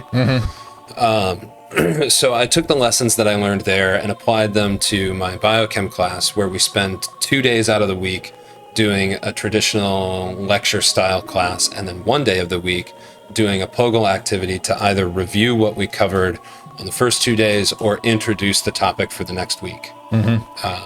So I've tried to make it this blend of traditional sage on a we're in the sage's temple here, so in the sage domain here. So sage on a stage, the shaman storyteller, versus 1 day of active classroom practices, and I got, I think, good response from students on that based on evaluations and comments that I heard this year. That's interesting. Usually students hate it. Yeah, but I guess you didn't go completely that route. You kept it like one class period. we did completely go that route for Gen Chem, and students hated it. Okay. And one of the things that they overwhelmingly said on their course evaluations was that they needed some background prior to getting into the activity. And so that's what I tried to do with the biochemistry class, is provide that background and then use the POGL activity as review and application of the material that we covered. Yeah. King Willie, hi, welcome back. Jabnot, we missed last night too. So those of you that are returning, it was about 9:15 or so. Power went out in Tallahassee, like literally all of Tallahassee. The lights were down. We're talking intersections. Presumably your hotel was down, but it was back by the time we got there. Yeah. But yeah, power went out at 9:15. We sat around hoping it would come back. It didn't come back at our house until 4 a.m. And so we lost 2 hours of gaming, and Ryan missed out on the opportunity to answer a bunch of questions. So yeah, we decided he's only in town for 4 days. This is your one shot. Let's do it. Let's return for another night. Let's play some Zelda and close the night with NARC. So King Willie, welcome back. Jabnot, you missed a little bit, but you didn't miss a lot. And so the follow-up question here is, what do you do with artificial blood? Personally, not much. The synthesis and deployment of artificial blood and blood substitutes is more of an applied aspect of research, and what I'm interested in is the structural elements that allow for characteristics of the hemoglobin protein that would make it an oxygen transport protein, and understanding the roles that individual amino acids play in that process, and protein structure on a tertiary level. But actually making and marketing artificial blood, there are other groups that are much more focused on that than I am. Yeah, but Jabnot, this is new to me, like thinking about artificial blood, because it really comes down to how you want to define that. Artificial blood, like in Blade. Yes, we brought that up. We brought that up yesterday, as well as True Blood, the TV show. Glad he's not drinking the artificial blood like Blade. Thank you, Reese's Pieces. Welcome back to the stream. But yeah, it's an intriguing idea because it really comes down to what do you want that blood to do. And we talked about this yesterday. Like, for the most part, the only thing that blood is short term really, really necessary for is transporting oxygen, right? And so, I mean, artificial hemoglobin is one way to do that, but presumably there's other sorbents and whatnot that just uptake oxygen, right? Yeah, I think the other options are PFCs, polyfluorocarbons. Oh, really? And it's just more soluble in that or something? And I think less toxic than cell-free hemoglobin. That's another challenge, is encapsulating this in some sort of a membrane. Yeah. I mean, it's underappreciated. Like, you think a lot about things like white blood cells, but that's a longer term thing than you need oxygen to exist, which is kind of fun. So, yeah, I like the idea of artificial blood. So yeah, anyone that's not familiar or just joining us, Ryan Sturms, he's an expert in biochemistry, but in particular, he's interested in myoglobin and hemoglobin and how those bind things like oxygen as well as carbon monoxide and the kinetics associated with that. Because really it comes down to, like, hemoglobin is this awesome evolutionary species where it binds strong enough but not too strong, and you're like really balancing that, maximizing how much oxygen you can deliver through the body. And so he works on genetic mutations as well as studying the kinetics to try to understand, you know, how those processes happen and what in the structure dictates that, and can you change that structure to make it do what you want and ultimately make something like artificial blood that maybe does better than evolution. Do you think we can make something better than hemoglobin? For short term, maybe. But for actual for short term, I mean, to get you by until you can get actual whole blood. Mm-hmm. That makes sense. Hemoglobin is just a magnificent machine. Like, I saw a video at some point animating the like structure change. It's just, oh, it's great. It's breathtaking. It's just beautiful. What was the first protein crystal structure? Was that myoglobin or hemoglobin? It's probably myoglobin, right? Is the monomer. But hemoglobin was probably worth a Nobel Prize too. Yeah. But John Kendrew solved that structure in 1968 or 69. Yeah. So speaking of Blade and True Blood, so one of the favorites we like to ask, I watch a lot of movies. We've been cord cutters for at least 20 years now. So we haven't watched, you know, television for the most part. We watch a lot of movies. And so the question is, like, what, in terms of your discipline, either like specific to hemoglobin related things, artificial blood, or biochemistry in general, what movies or TV shows do you watch and you're like, they got it right, they clearly consulted someone that knows their shit, or they got it completely wrong, they like, some kid wrote this in crayon and thought it sounded cool? I watched The Tomorrow War. And while we were watching it, I said to my wife, wish they would have hired me as a consultant because this stuff is so bad. And I don't specifically remember what about it was bad, but it was off the wall. So is the Chris Pratt movie, I honestly don't remember anything about it. And that's probably a testament to the movie. It's like, was about, okay, let's look at the plot. Biology teacher and former Green Beret, Dan Forrester, fails to get a job with the Army Research Laboratory. Meanwhile, soldiers from the year 2051 interrupt the World Cup by appearing on the pitch. Holy shit, what an opening sentence. Thank you, Wikipedia. So anyone that hasn't seen Tomorrow War, you need to.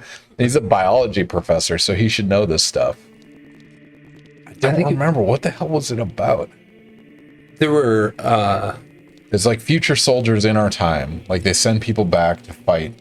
They send people back saying that they're losing the war against some other species. I don't remember where the other species came from. Yeah. But they're recruiting people from the current time to go into the future to fight these aliens because they're winning. And so, if Back to the Future taught me anything, if you kill someone in future time, they're dead in the past, right? And you're killing an entire branching lineage of people. You think this would be negative population gains, right? Maybe I'm wrong. It might not. Time travel gets messy. Yeah, exactly.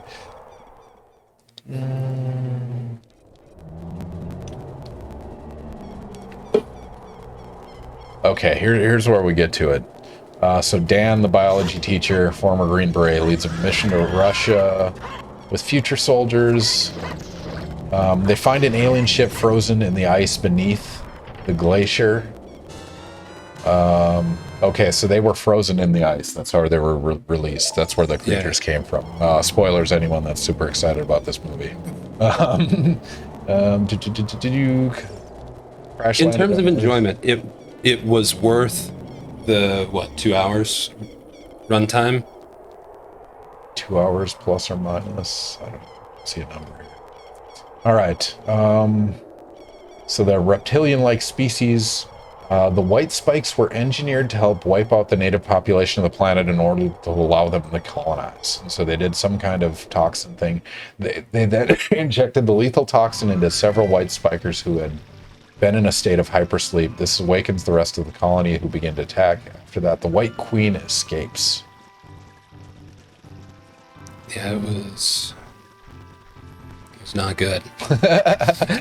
So that one struck you. The science was not good. The movie was, mindless action movie. So go into it with that attitude and you'll be satisfied with it. I mean, that's the thing I like about sci-fi is if you suspend a certain amount of, this as being true, then it can be an awesome experience. But it's how they deliver that really comes down to. And I've said this before on stream, I really like Star Trek that they just have a warp drive. You don't have to explain how it works. It is a warp drive and it does what it needs to do. And if you try to make it too technical, all of a sudden it becomes just like quantum tunneling or, Ant-Man and the Wasp, Quantum Mania BS that nobody... MODOK looked really silly in them. I love how this guy was turned into... Sorry for spoilers again, but he was like, permanently damaged, turned into a head as like this killing machine, and then like the main character's daughter talks to him for a minute, like he's like, oh yeah, no, I've been wrong all along, I need to be better. Like that was it. Reverse psychology. It was the moment. I never got into the comics that much, at least not the ones with Murdoch in it. Was he a joke of a character, or was he actually legit? I don't know much about him as a character, other than that he is currently on my painting table for a tabletop game that I play. The Marvel second version of him. Okay. Yeah. What is it called? It's Marvel Crisis Protocol. Crisis Protocol. Oh, I thought you were talking about the hand game, the cell phone game. Oh no, that one's Marvel Snap. I also play that one. Okay. No, I enjoy playing tabletop games, things like Warhammer 40K. While it was around, War Machine. Currently into Crisis Protocol. There's a new Star Wars game that I think just launched. It's fun. Shatterpoint, which looks like it could be cool. So I enjoy playing those and spend my evenings relaxing by painting miniatures. It's been fun to see that explode over the last 2 decades. Because when we were kids, there were 5 games, right? There was Risk and Monopoly, and then all of a sudden there's entire game shops that start springing up. And am I crazy, or that's a fairly recent development? The last. Yeah. I also really like board games. So there's it's a great time to be a board gamer right now. There's really, really good stuff coming out. Yeah. Oh, that's fun. The problem is that my friends are now of the age where they have kids, and it's really hard to get together and do stuff. Especially play a board game that is going to take a couple hours when you've got kids at home in bed. I mean, have you tried Zoom or an online? My friend group and I play Dungeons and Dragons on the Roll20 platform. Okay. That's pretty fun. Yeah. Reese's Pieces follow up on Murdoch. The famous talk no jutsu from Naruto, where they just talk to the bad guy enough to get him to change his mind. Absolutely. You might as well converse until the lifetime criminal learns their wrong ways and comes back ahead. All right, so we had Jabnot, I'll get back to your question. So, Reese's Pieces, I play Tabletop Simulator. I played a lot of 40K during the pandemic on Tabletop Simulator, and play some Crisis Protocol on there as well. so we had an example of a movie you saw that just like disgusted you with its poor science, which is Tomorrow War. Was there anything that stood out to you as like they got it right? Nothing that stood out, because a lot of what is depicted from biochemistry is like in crime dramas. Oh yeah. And nobody wants to sit around and watch real time of PCR, because you put it in a machine and then wait for a couple hours. So, But you could play really intense music during that couple of hours. you could. But I don't think that the showrunners would go for that. Translates on camera. Every other episode is just like watching someone in a PCR machine. Yeah. It's so realistic, but terrible. Yeah, nobody would want to do that. Yeah. No, that's fair. I mean, we have the same thing with CSI and like the mass spec that just shows you molecules. Yeah. Like I wish that existed. So that's fair. There's ones that get it wrong. Jabnot, Futurama. Futurama actually consults scientists. Like they had a mathematical derivation in the early seasons that was like legit. So yeah, Futurama usually, I never really watched Futurama. yeah. But they did a pretty good job with that. All right, Jabnot had a question. Intricacies of artificial blood is really big in my field. Estimating leachables in blood, contacting medical devices. Oh, that's interesting. But understanding oxygen transport is pretty interesting. Have you looked into oxygen transport mechanism differences like horseshoe crabs? So I think we talked about this a little bit last night, in that mollusks use hemocyanins for their oxygen transport, which are these gigantic barrel-like structures that use copper instead of iron. The International Conference on Oxygen Binding and Sensing Proteins at one time had a whole session devoted to the hemocyanins. Most of the scientists there were hemoglobin researchers, and so that session went away with or was integrated into some of the other sessions as more and more hemoglobin researchers participated, and fewer people were studying the hemocyanins. But yeah, that's the mechanism that those organisms use.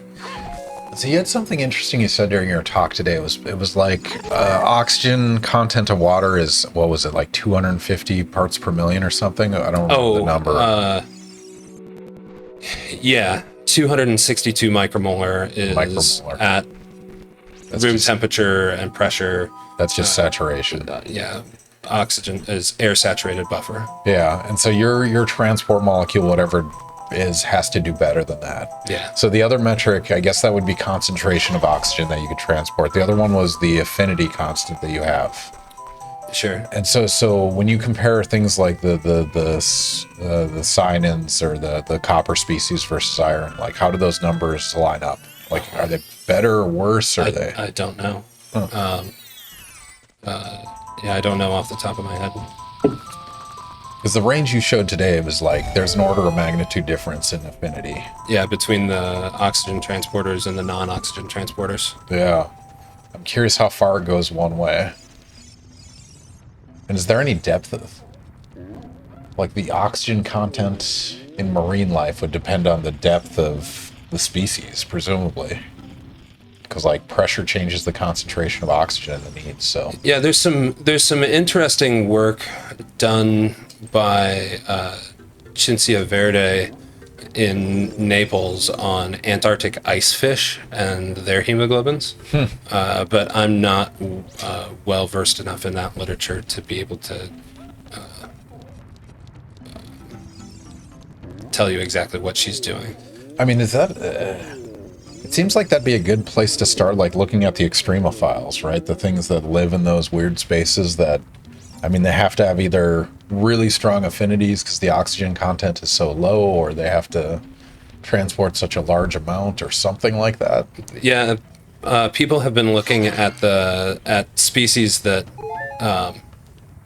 either live in ocean depths, or the other species that people study a lot is the bar-headed goose, because they will fly over Mount Everest. I did not know that was a thing. That's amazing. Yeah. So those are kind of like the things that live way down deep, and the things that go way up high. I mean, do they compensate by having more molecules or different molecules? I mean, as far as you Different. know. Their oxygen affinity is a little bit different than human hemoglobin. Huh. I mean, so in the sports world, there are people that do blood doping, right? And they'll like maximize their heme count, or they'll extract at like high altitudes and replenish with that. Yep. Like, is there a chance somebody's using artificial hemoglobins right now to win, Tour de France? Probably not artificial hemoglobins. I have to stop this guy from rolling, I think. For some reason, I can't run, or only run forward or back.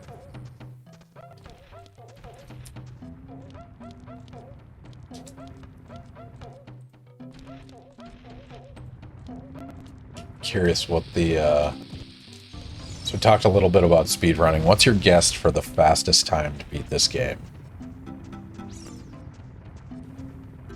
That's using any glitch possible, like starting from when you first gain control to when you get roll credits on this.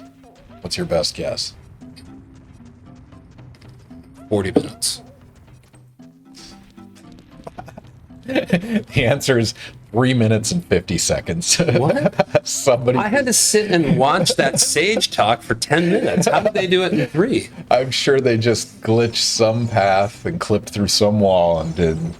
Like, I love speedrunning because it's just scientific method, right? It's like try shit until something glitches through. So yeah, the record is 3 minutes and 50 seconds. And that's the any percent category where you just kind of get to the end. If you want 100% it, that's presumably getting everything and doing everything. 3 hours and 45 minutes. So yeah, that's a reasonable timeline.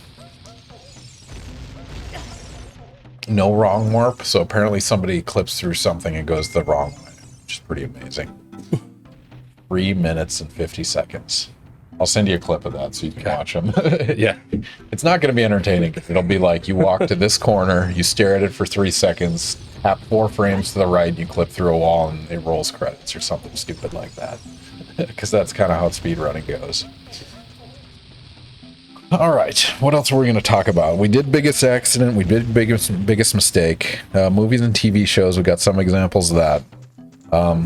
Oh, did you have any commentary on Blade or True Blood or any of those?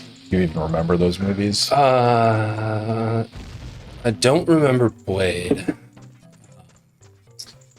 So the idea was it was vampires, right? And you give them artificial blood because we're not going to sacrifice humans to feed vampires. That was True Blood, wasn't it? Yeah. Is it?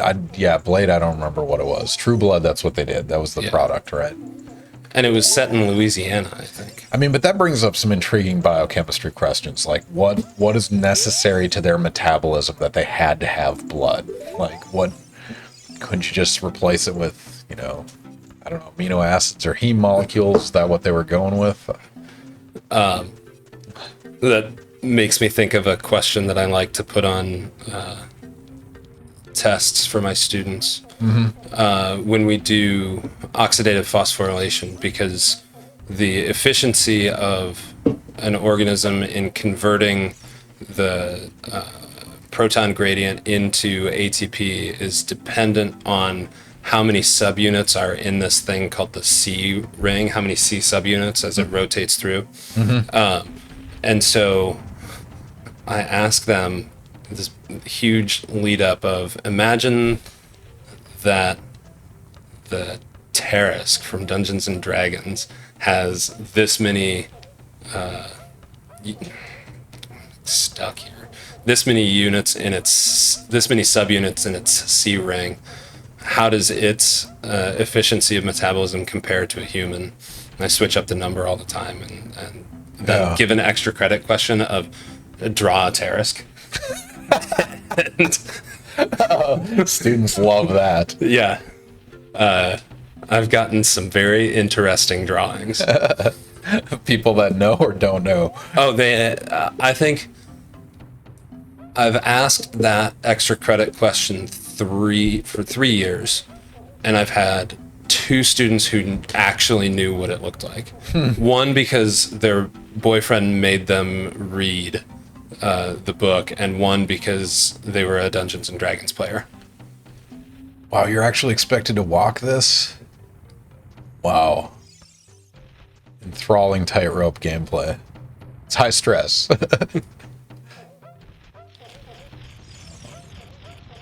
And then they can't.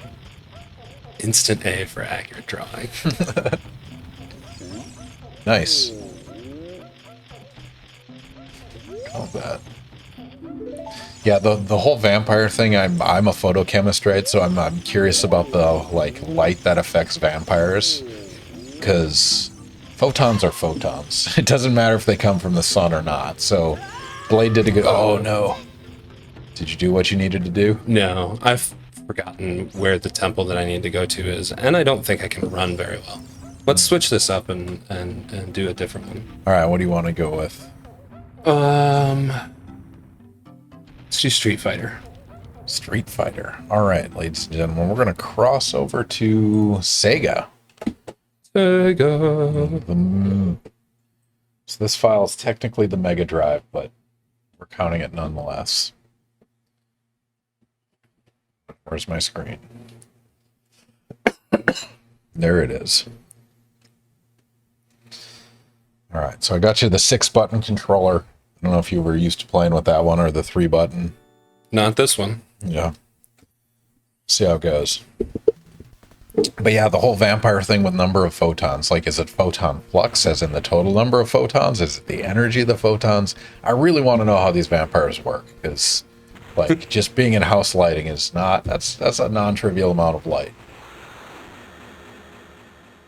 That's why I appreciated in Blade they had like the light bombs, because it doesn't matter if it's coming from the sun. If it's photon concentration, that should get the job done. All right. Is that running or not? I think so. Perfect. So this one, presumably you and your brother battled in this one? Yeah, and my college roommate brought his Sega to college and battle it out with Street Fighter. That's one of the all-time classics. E-Honda. Nice.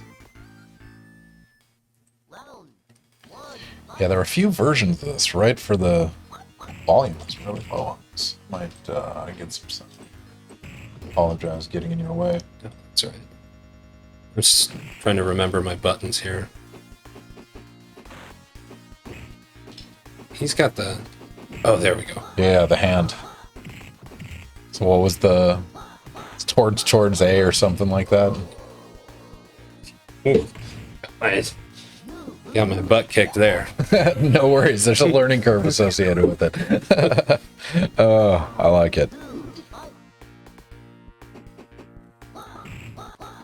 All right. So another classic we like to ask on the stream is unlimited budget, no moral qualms. Right. So you could spend all you want. You could make a Manhattan Project targeting a goal. You could experiment on humans, experiment on whatever the hell you want. Build a moon base and study hemoglobin binding in zero gravity or lower gravity. Like, well, what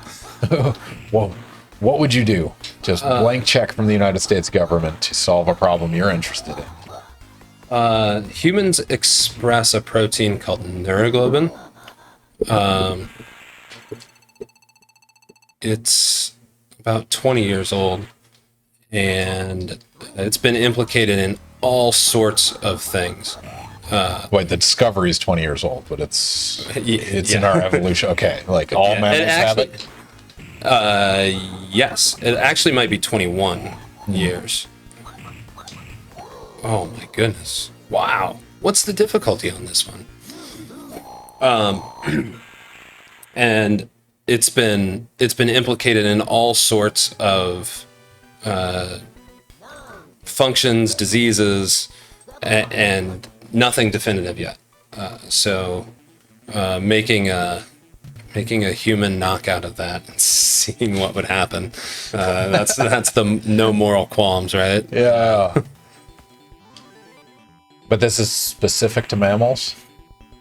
Neuroglobin. Yeah. Identified by Thorsten Burmster in 2000. So yeah, 23. Structure determined in 2003. Torsten and Tom Hanklin. A practical treatment for carbon monoxide poisoning based on binding of CO by neuroglobin with a mutated distal histidine appears to be possible. That's intriguing. So they're using it as a scavenger. And it's like hemoglobin is ubiquitous with oxygen transport in the casual scientist domain, but we don't know what a lot of them do, which is mind-blowing. Can't remember any of the combinations here. I'm pretty sure that Blanca can like do a fireball thing, right? Yeah, and Where he has like an electric shock like block or something like that. It's these old games, they don't make them like they used to. Yeah, that is both good and bad. They don't make them like they used to. You have trained to be a loser. Oh man, harsh. Go Haku, welcome back. What is the practical application of neuroglobin? Space travel? They don't know. They don't know how it works yet. We don't know what it does. Oh man. I mean, so has anyone? Presumably, you could do the knockout exercise in like mice or something. Yeah, that was tried with not so much success.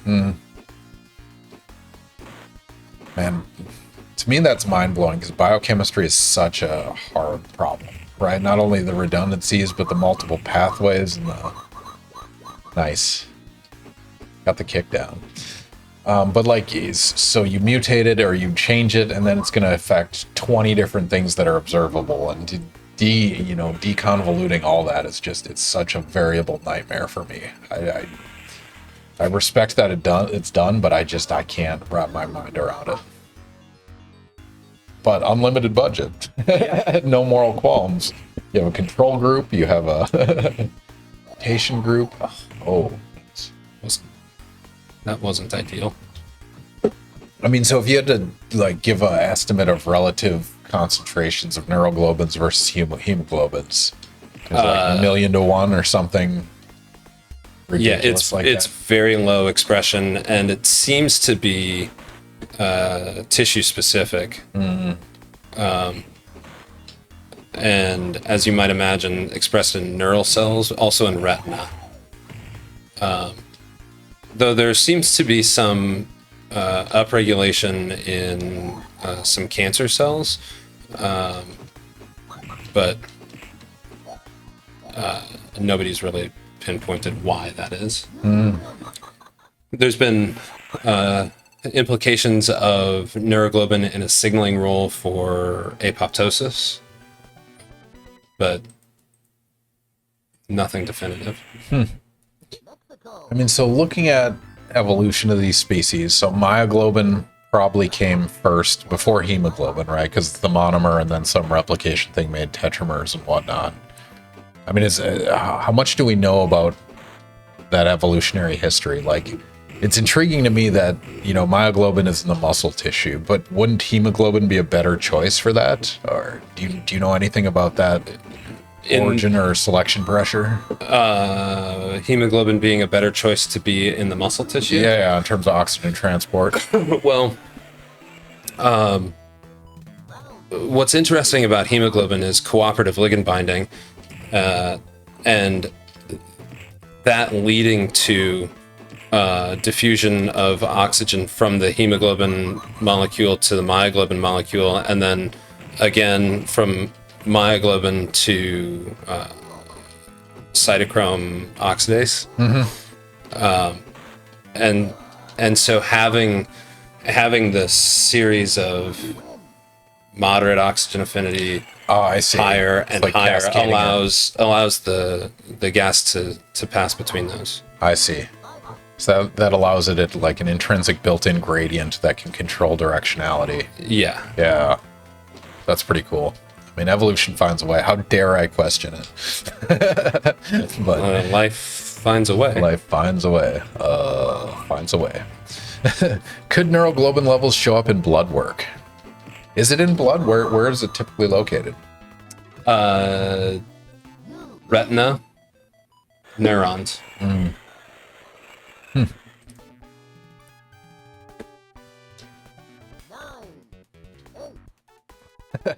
This game is way harder than I remember it being. Did we set a difficulty level? I don't even know. I don't know. It's probably just one. It's just make or break. You're gonna do it or you won't. We'll see if I can get past the first level.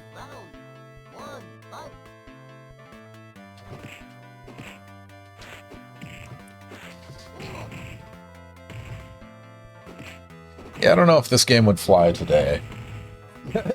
It's like this and Mike Tyson's Punch-Out, just not culturally sensitive necessarily. I love Mike Tyson's Punch-Out. You want to play it? Yeah. Do you really? All right, Yeah. I'll find it. Yeah, that's one of my favorites. Show. Let me see if I can find that quick.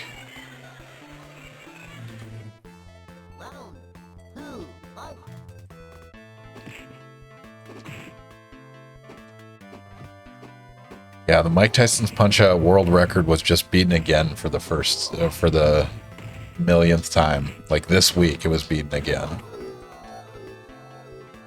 All right. These guys are tough. All right. I have All right. Punch-Out if you want to play it. All right, let's do that. Let's go to it now. All right. Back to the At least I can beat Glass Joe. I know that for sure. Well, we can do cheat codes too. So, Cheat codes. oh, there it is. Yeah, so like Infinite Hearts. I don't remember what they are, but maybe give it a try without cheat codes and we'll put those in there. Like take less damage from hits and things like that. Yeah. There it is. This was not part of the plan, but I'm glad you're playing some Punch-Out because this is an all-time classic. Go Haku. Sorry we missed it. Pick E Honda and just slap, slap, slap, slap. I tried that and got whooped. Then I tried it with Chun-Li and kick, kick, kick.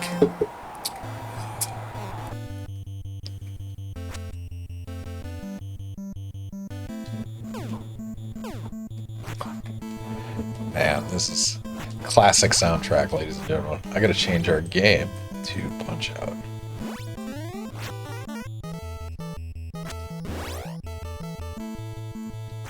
Punch-Out! Exclamation point, which is the formal name associated with this game.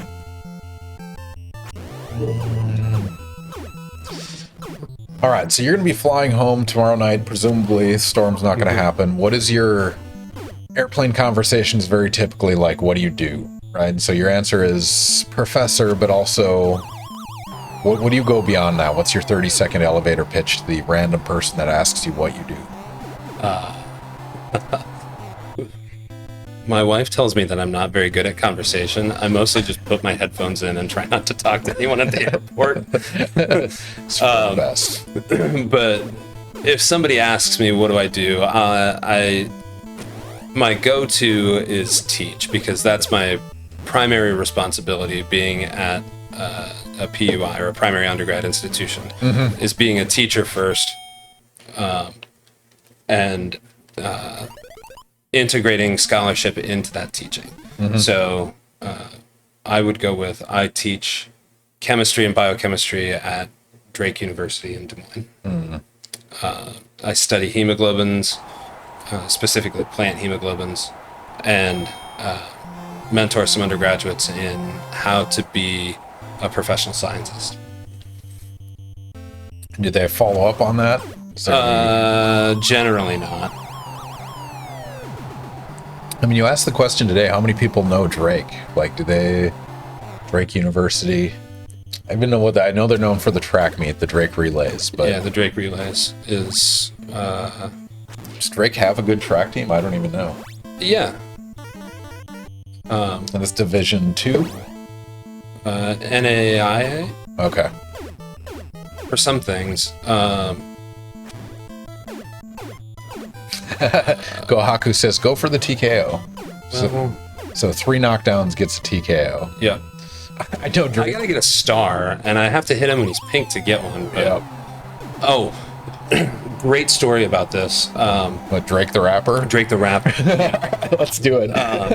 Didn't expect this twist. There was, I think he was performing in Des Moines. And so there was a movement of get Drake to Drake. And the president even got in on it.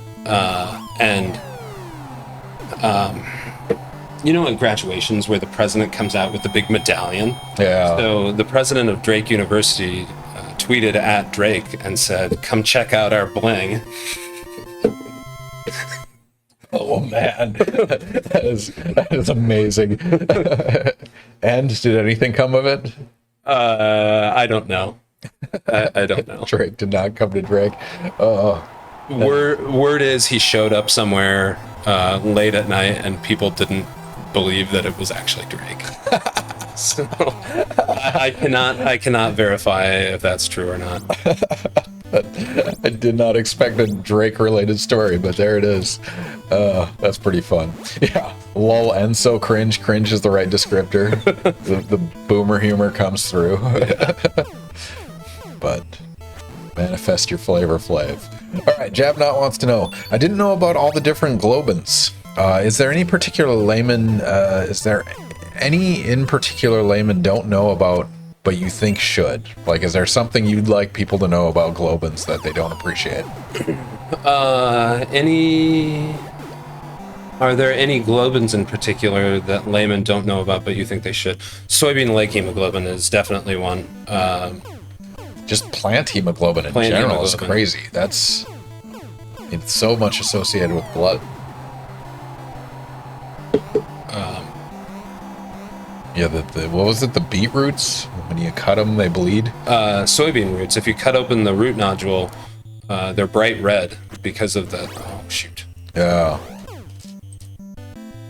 I thought it was Select that used my... Stars. Yep. There we go, Gohaku. You got your knockout there. Beautiful.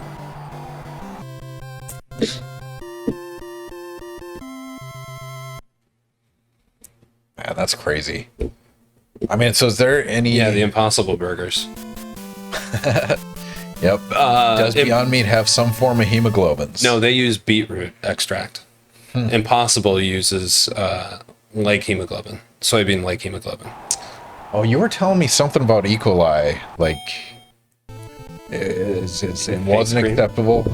Oh, well, Like, you could do it from E. coli, but they don't, right, for food because people panic. Right, Well, right. what was the backstory on that? well, typically, or one of the easiest systems to use for recombinant protein expression is E. coli because the genetics are really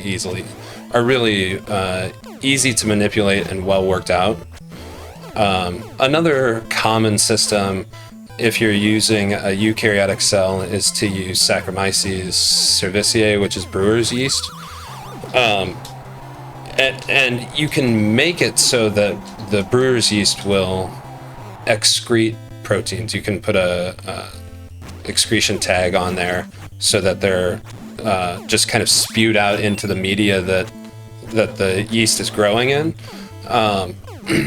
For a long time, it was hard to do that with the hemoglobin molecules, but Impossible figured out an efficient way to have yeast overexpress and export soybean like hemoglobin, because if you were doing it in E. coli, it would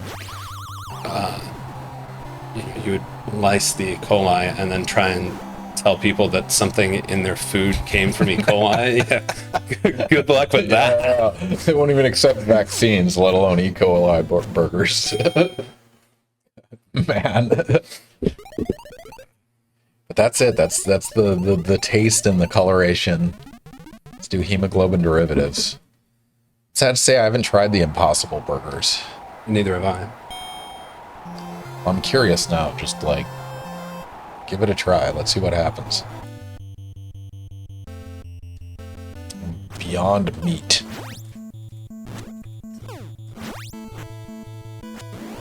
All right, so we're at almost 10:10. Time flies.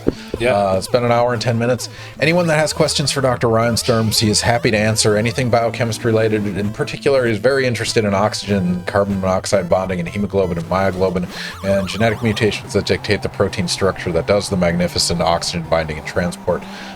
He's happy to answer any questions on that. Also on undergraduate education in particular, recently they did a 3D printed stop flow cell, which is pretty cool. That's pretty fun. Yeah. As I was explaining today, typically in biochemistry courses, and I don't know about chemistry courses so much, but we talk about kinetics in the steady state, which is once the reaction is started, you get this consistent turnover, and generally you can measure that. And this is on like usually the minutes time scale that we're looking at in lab. And we tell students about pre-steady state kinetics, but they never get any hands-on experience because the instrumentation is prohibitively expensive. And so a student that was working with me last year designed and printed a version of this instrumentation for under $1,000 that we're planning to deploy in our teaching lab in the spring, this coming spring. I mean, stop flow. So I'm a spectroscopist. I do things like nanosecond and femtosecond PA, which is a flash of light, and then you watch color changes over time. Prior to that existing stop flow, I mean, that got you down to microsecond time resolution, if I'm not mistaken, if you get really fast systems. Yeah. Can you explain to the general audience what stopped flow is? Because it's non-intuitive technique. Sure. So you have some reservoirs that are holding your sample, and then some syringes that drive that. Those go through a mixing chamber and then into a flow cell, which is just a cuvette that liquid can flow through. And then there's some sort of a signal to stop the flow of the liquid, and then you know the time that it has aged from mixing to stopping in the light path, and then you can measure absorbance changes from there. Yeah, so it's just a way to get a snapshot of whatever's happening in that solution. It could be a snapshot, or it could be because if we are mixing something by hand, right, I can only take my thumbs and pipette something so fast and invert it so fast and put it in, and now we're at a second of dead time, where reaction is occurring as soon as those solutions mix. But if we do it using one of these reactors, we can get down into the microsecond, sub-millisecond dead time, because it's able to mix much faster than we are, and then watch the reaction almost immediately after initiation. Makes sense. Don Flamenco. God, this game. Piston Honda, Don Flamenco, Bald Bull. Oh man. I think I just have to hit. Is this the guy I just have to knock down once? He doesn't get back up. I think the second time you fight him. This is the first time, right? Yeah. It's gonna make me. Yep. I think you can alternate hands, and I don't remember if it goes. There's a bunch of tricks associated with this. And one of my all-time favorite. Are you familiar with GDQ? Games Done Quick. It's like a fundraiser on Twitch. No. But they do this twice a year. I think it's like spring and fall. But they'll just stream a whole bunch of speedrunners, so they all converge on one place. Usually it's in Minneapolis, actually. But they'll do like 4 days of video game streaming, raising money for Doctors Without Borders, or I think cancer is the other one they typically raise it for. But anyway, they do one of my favorite speedruns all time. It's beating Mike Tyson's Punch-Out blindfolded. Like, the dude in front of an audience is just listening to the game and playing blindfolded and beating this.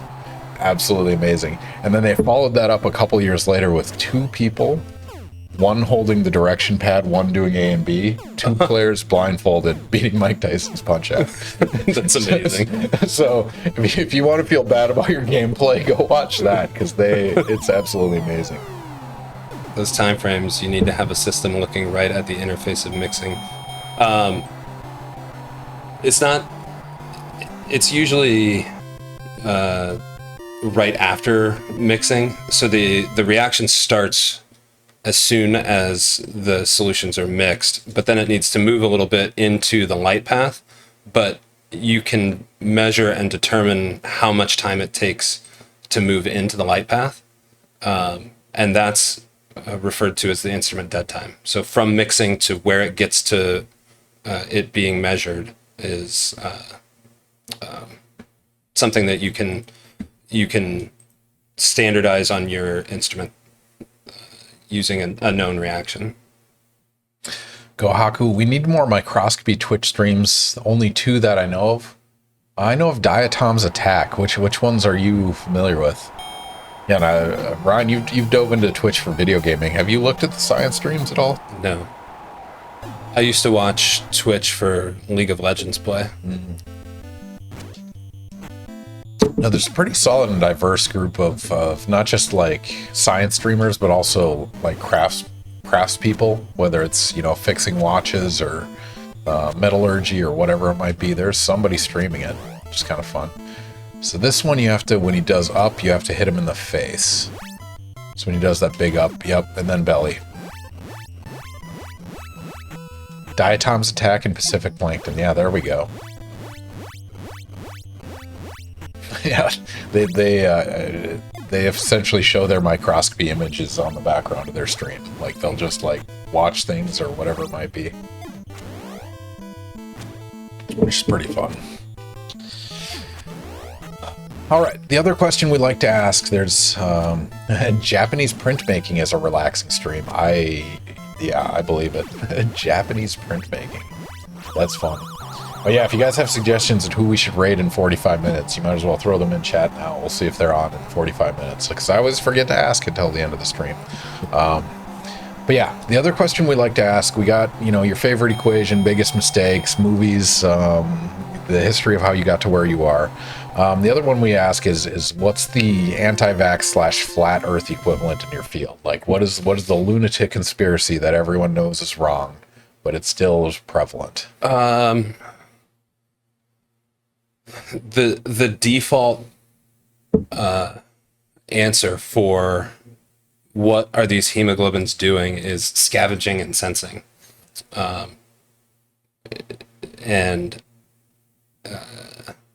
So if they're not transporting oxygen, they're not transporting, they're scavenging and sensing. That's just what they do. Yeah, and that's such a blanket term that it has lost meaning in the context of something actually showing a scavenging function. Mm-hmm. So scavenging in this case is scavenging radicals, scavenging reactive species. Reactive oxygen species. For a long time, it was nitric oxide scavenging. Okay. Through the nitric oxide dioxygenase reaction. But that one, nobody ever showed. So in order for that reaction to proceed, oxygen needs to be bound to the hemoglobin. It's a dioxygenase reaction. So I just realized your cheat codes are probably on, because you're not taking any health damage right now. So even when you get hit, your white bar stays the same. Sorry, I got distracted, but I'm like, you're not taking damage or losing hearts. Do you want me to turn off the codes or just keep marching as is? We'll just keep going. All right. We should take a shot at Mike Tyson sometime in the next 10 minutes, though.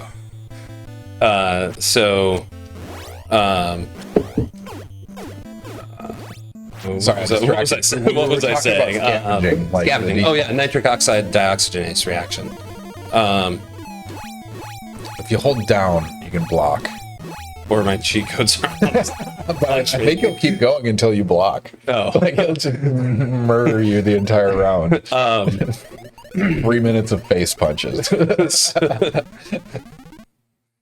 So that reaction requires oxygen to be bound, but then in the course of the reaction, the oxygen is used. So now we need to rebind oxygen, but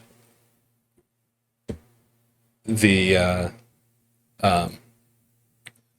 Yeah. So Go Haku, you noticed as well as I did. Did you turn on Game Genie? Yes, we have infinite stamina, never lose hearts, never lose stars, less damage, low opponent replenishment. Amazing. Pretty stacked. But Amazing. You're still gonna lose to Mike Tyson, even with all that crap on.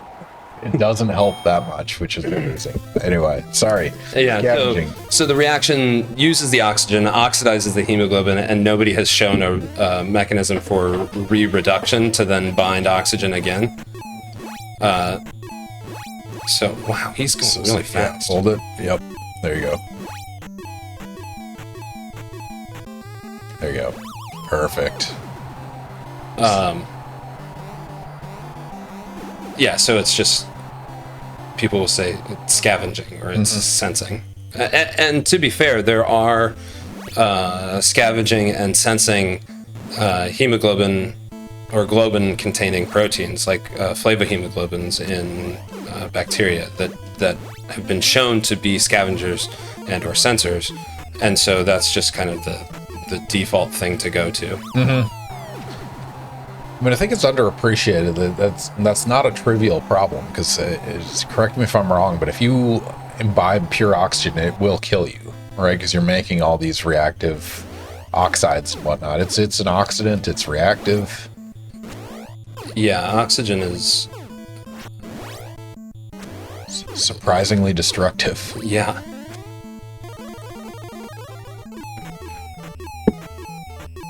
Actually, for those of you not familiar, there's About those oxygen bars, I would guess that those are mostly nitrogen. yeah, it's probably a slightly higher percent oxygen than ambient atmosphere, but they add flavors to it, which is intriguing. It's not the oxygen that's flavored; it's all the stuff that comes with it. But yeah, pure oxygen, they won't. I mean, they show that on sidelines, but it's still not pure oxygen. It's going to be like 10% or something like that. It's not relatively low amount. This is the guy that I always struggled with without cheat codes on, so we'll see how this goes. The bolt charge, yeah. You gotta time it just right, I think. So I'm going to suggest after this fight, we use the cheat code and we get to Mike Tyson. I've never actually fought Mike Tyson. Oh, it'll be a good time. He's brutally fast and very powerful in this. And despite you having infinite stamina, it's still going to knock you on your butt.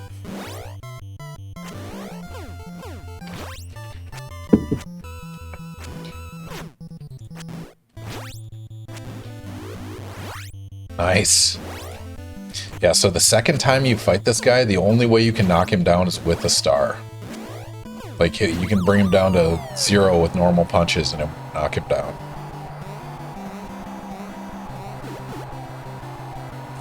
Alright, so scavenging is one aspect of that problem. Sensing. What does that mean in this context? What is a sensor, hemoglobin sensor? That the globin would bind to some ligand and then through presumably conformational change. Oh, nice.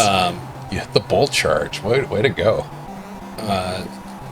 Transmit a signal to the rest of the cell to respond to whatever the change in environment is that led to the hemoglobin binding a ligand. And there are some Again. molecules that are sensors, but then in a eukaryotic cell that requires some sort of transmission of the signal to the nucleus generally to respond. So go down to continue, and you're going to put in this code. And while you do that, we're going to start a prediction, ladies and gentlemen. Will Ryan last 30 seconds? Oops. I messed it up. We'll try it again. So I think you have to select maybe. I don't remember how to do this. Select button. Oh, there you go. And then it's up and down. Yeah. Right and left. Yep. All right. Will Ryan last 30 seconds versus Mike? Is that 30 in-game seconds or 30 real-time seconds? Say 30 in-game seconds. All right, ladies and gentlemen, we're going to give you 1 minute. We don't have prediction questions because Ryan had short-term notice on this stream, but he was kind enough to join me and say yes. But we're going to do a game prediction. So he's going to face Mike Tyson, which is the final boss, before you press start. Let's make a prediction. So if you're not following us, click the follow button. One, it helps our stream, it helps our visibility and the number of people watching and so on and so forth. But also you get these things called standard internet units, which are imaginary internet points on Twitch. In our case, we call them standard internet units, and you can use those to gamble on questions like, will Ryan last 30 seconds versus Mike Tyson? Yes or no? And so we're going to say 30 in-game clock seconds. Will he last that long, or will he get knocked down before that 30-second mark? Keep in mind, he has Game Genie codes on. Infinite stamina, infinite stars, or never lose stars. Punches do less damage. You have all the codes in the world. Will he last 30 seconds versus Mike Tyson? How are you feeling about this? What's your answer? I mean, if you just avoid hits, like... Because if you don't have the Game Genie codes, one punch knocks you down. So, okay. And he's fast. He's super fast. All right. Holy crap. Somebody bet 1,000 points, 1,000 internet points. The answer is no. Oh, man. Oh, Jab not. It's quite skeptical. All right. Let's do it, Ryan. All right. Let's see. 30 in-game seconds. He's got 1,000 internet points on this. This is a 21-to-1 payout if you last more than 30 seconds. So we're talking the clock in the top right corner, ladies and gentlemen. Are you ready?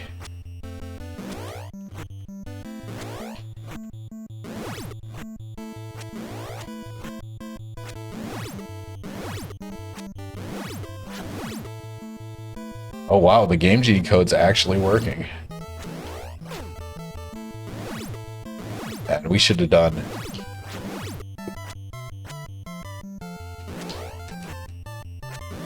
Wow, I must have used a really good code, because usually he still does damage. It just takes you down very slowly, or more slow than not. Oh no, my fake points. Maybe this wasn't a fair question. I didn't realize your stamina wasn't going to go down. Should we try it again with the cheat codes off? Yeah. All right. So one punch knocks me down, huh? Yep. All right. So you have to avoid punches for 30 seconds. You get 3 before you're knocked down.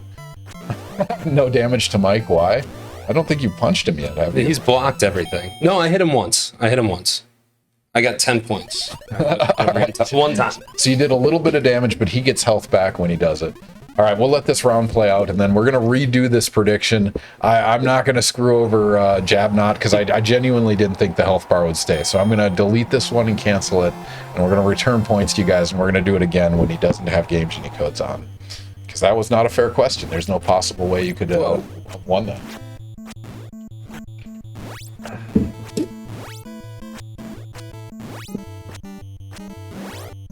Can I block his punches? I think you can.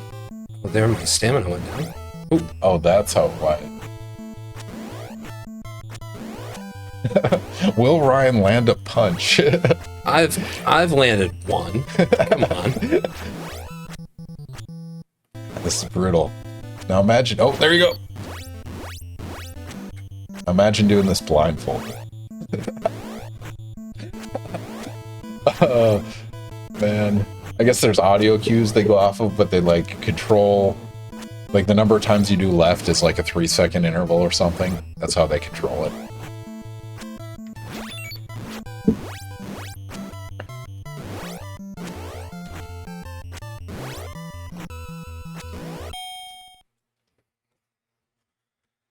Yikes. Well, I still look pretty good over here in my corner, though. That's true. You're not all damaged.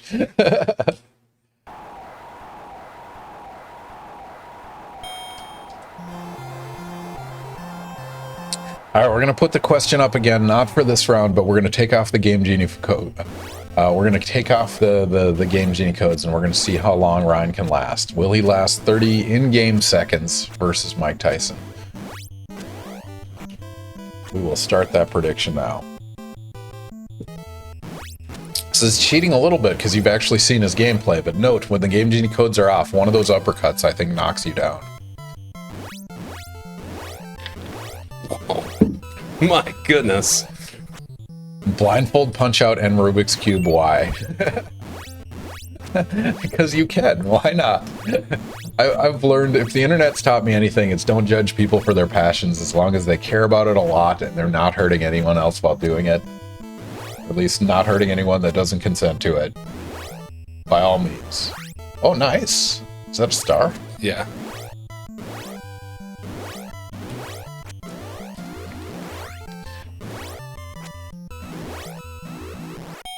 Oh! I don't think the decision's going your way on this one. No, I don't think so. All right, we're gonna restart this. Tools. We'll turn off all the cheat codes.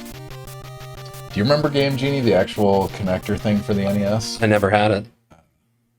Yeah, this lets you put as many cheat codes as you want. The original only had 3 codes. All right, there we go. Nobody bet on this one. Oh, man.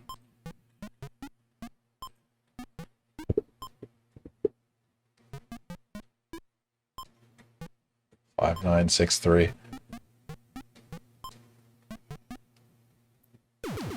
All right, let's do it.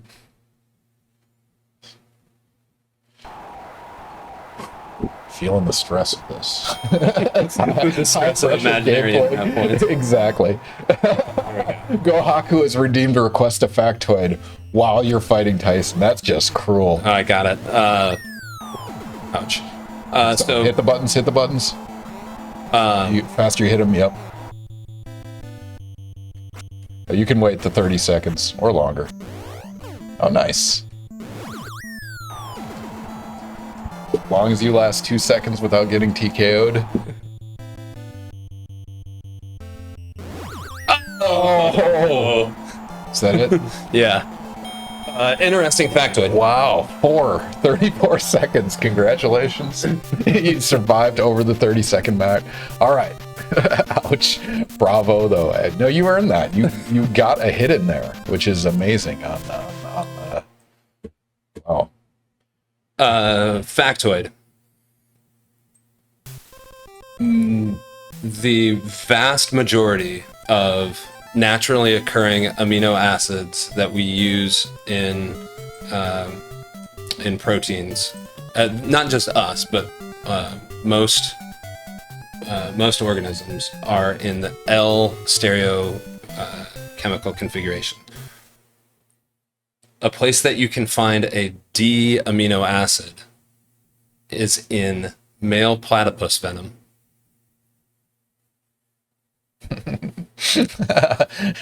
Did not see that coming. Gohaku, did I get the points? No, so I canceled the previous one and then I put up a new one without the cheat codes because it was unfair on the cheat codes.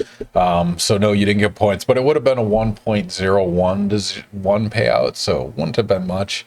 But yeah, I apologize. I thought stamina would go down even with the Game Genie codes, but it didn't. So that was an unfair prediction.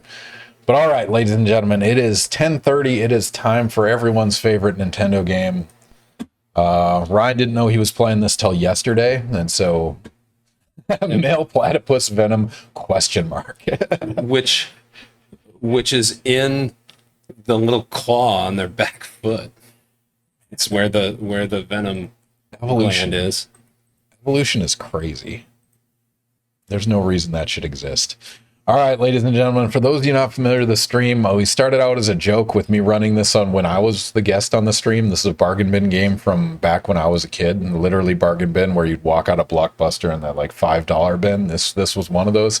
It used to be an arcade game. It got ported to the NES. The arcade game was actually very popular and much prettier and much more fun to play. When it went to the NES, they got rid of a lot of the drug references because Nintendo is a clean company, but nonetheless, we're just saying no to something that looks kind of like drugs, and we're going to win the war on drugs. So, Ryan, go ahead and press start.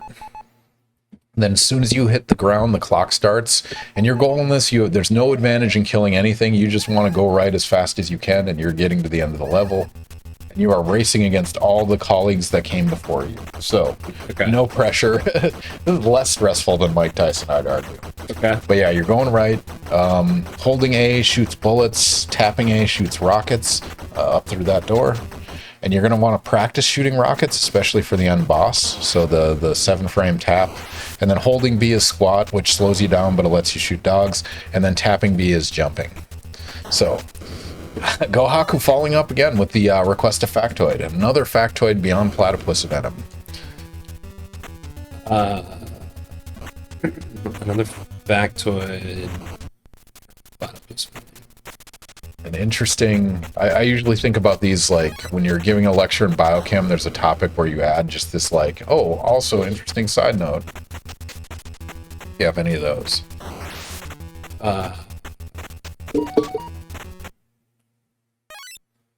Okay. It's hard to do two things at once. My goodness. Especially when you're focusing on NARC. This is enthralling gameplay. What are we gonna... Factoid.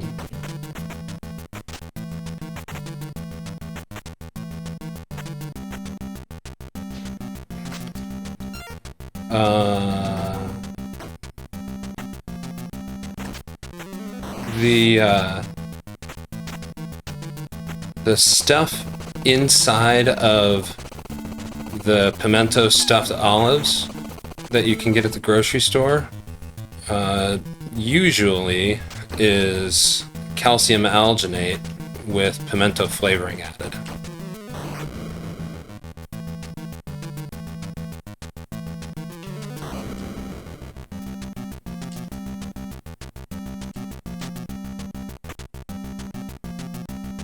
Blue safeguard. Where was the safeguard? Is this my blue safeguard? Oh, sorry. Yeah, go to the right. You're gonna shoot, like in this area, you're gonna shoot the guys in black with bullets. And you have to do it when they're close. I don't know why that's the case. But one of them will drop a blue card. So it's kind of like that. So get close, shoot that guy, that's probably gonna happen. Maybe that one. If you hold both buttons, you can shoot the dog. Or rocket it. Either way. And I apologize, I missed the factoid. Well, it wasn't a very good one. It was was that my safeguard? No, that was you arrested him, and that's what they do when you arrest them. Arrest him? Because, you know, let's win the war on drugs. So yeah, hold both buttons, get rid of that dog, and then walk close to them. Maybe you haven't already tried, see you. Nope, not yet. So this is something in the speedrun community we call RNG. It's random number generated. Yeah. And so it's a drop every 1 out of H. There it is. So it's like 1 out of H or something will drop it. Sorry, yeah, what was your factoid? That the little red pimento things inside of the stuffed olives is generally pimento flavored calcium alginate. What is calcium alginate? Is Gohaku's follow-up on that? Alginate is carbohydrate, and then when you add calcium to it, it turns into what is inside of the olive, like a little jelly thing. Huh. It's like a soul gel or a gel of some kind? Yeah. All right, so you're going to get in that car. This looks like a sweet car. It's a pretty sweet ride. How do I get in it? So you jump. So tap B. There you go. Okay. You're going to stay at the bottom, and you're going to run into a wall, and I apologize, but unless you memorize it. Oh, you got past the wall, you hit the bombs.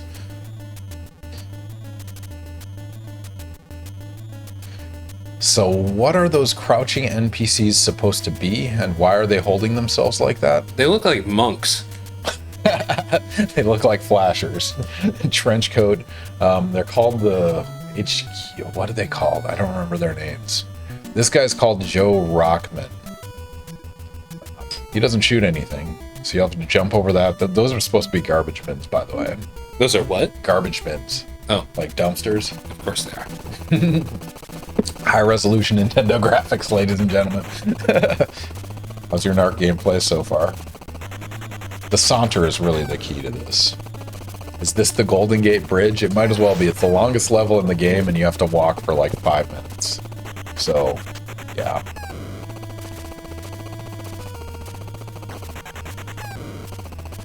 Jump and rocket. Where's my jump rocket? I want to shoot that. Oh. So, yesterday, we opened the stream. I don't remember if this was, who was it, King Willie or the other person that showed up early, but it was, can you explain to me hemoglobins with a sandwich analogy, right? That was the question. Yeah. And your answer was, you've had time to think about it. You've had a day. My answer to the sandwich question last night was, it might be like using gluten-free bread for your sandwich. And then somebody followed up. It's Cuddle Puppy. Followed up with, could you explain it using the Peloponnesian War? So you're going to want to stay on the bottom on this one. You'll run into bombs eventually, but this will take you pretty far.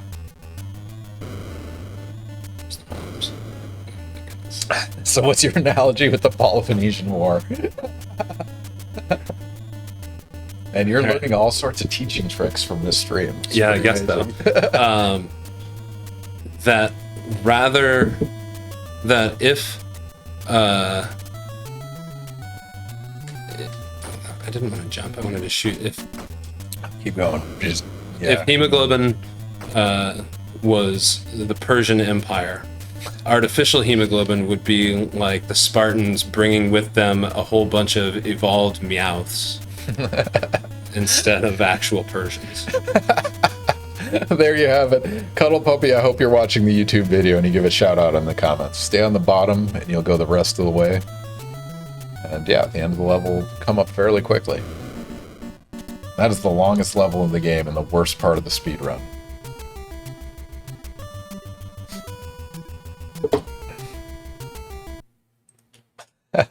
Analogies.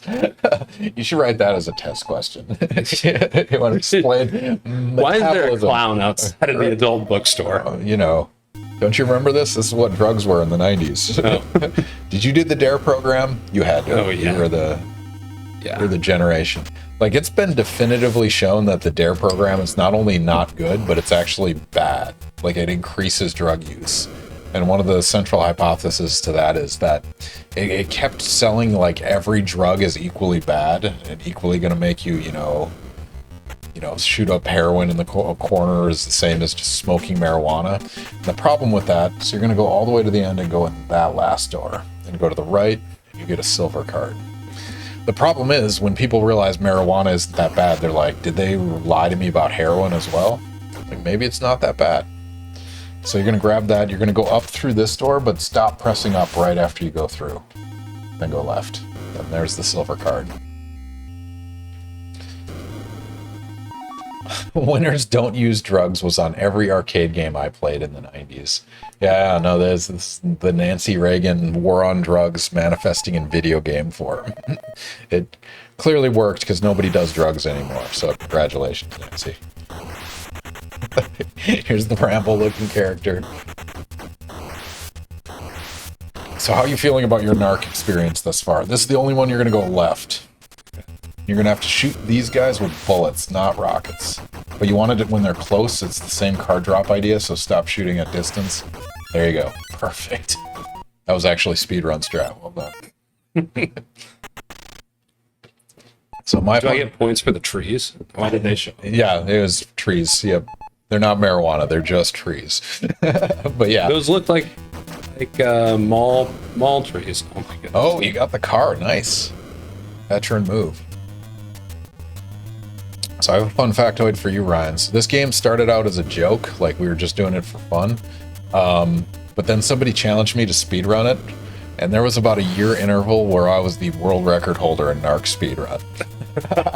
I was the fastest player at NARC that had ever reported speedrunning the game. And it's because I figured out a trick on the boss how to beat him faster. I saved like 20 seconds on the previous time. So yeah, applied scientific method. If you want to reach the kids these days, tell them how video gaming is scientific method. Manifest as, you know, physics in this world is not the same. Do you know the physics? Can you figure it out? It's hypothesis-driven experimentation. NARC, not a real cop. I don't know. It's a good question. What's the point of them dropping bullets if I never run out? So you have the Game Genie codes on. Oh, okay. Usually you only get you start with 99 bullets and 5 rockets. You have the card, so you can just hit that directly. You're flying through this.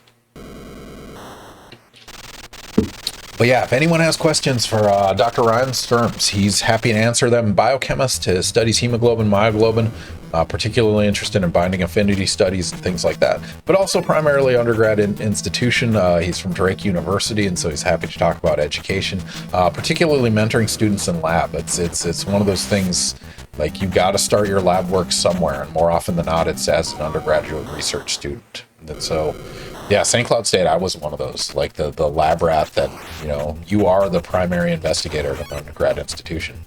Ooh, go Haku. What's the best intro to biochem textbook? It's the one that isn't written yet, but it involves a lot of sandwich analogies. Yeah. But Yeah, that I would say that. I actually, I actually switched textbooks from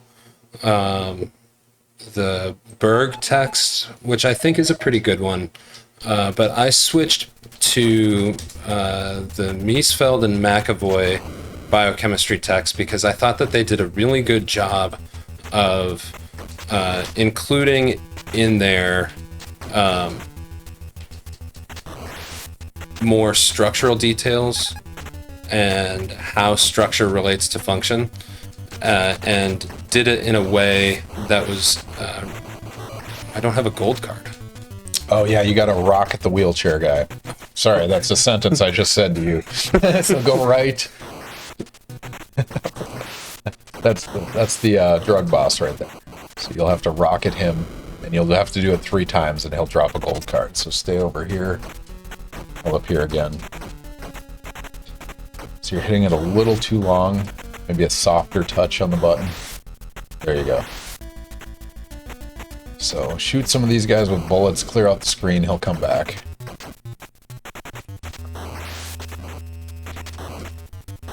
The dog.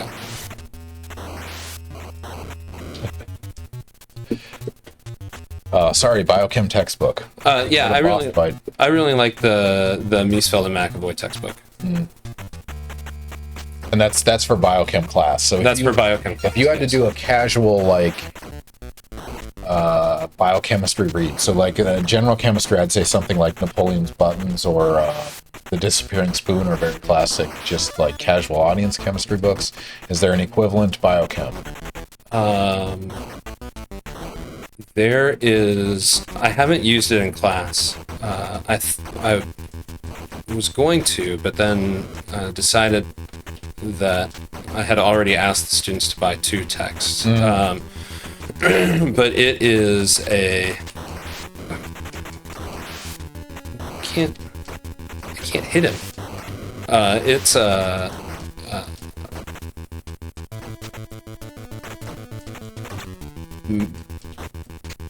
Comic book style textbook. Oh, that's fun. Like graphic novel, but teaching biochemistry. Yeah. That's fun. And there's a manga guide to biochemistry. The manga this guide one? to biochemistry. That's the one. That is some cover art. Yeah. Is that hemoglobin?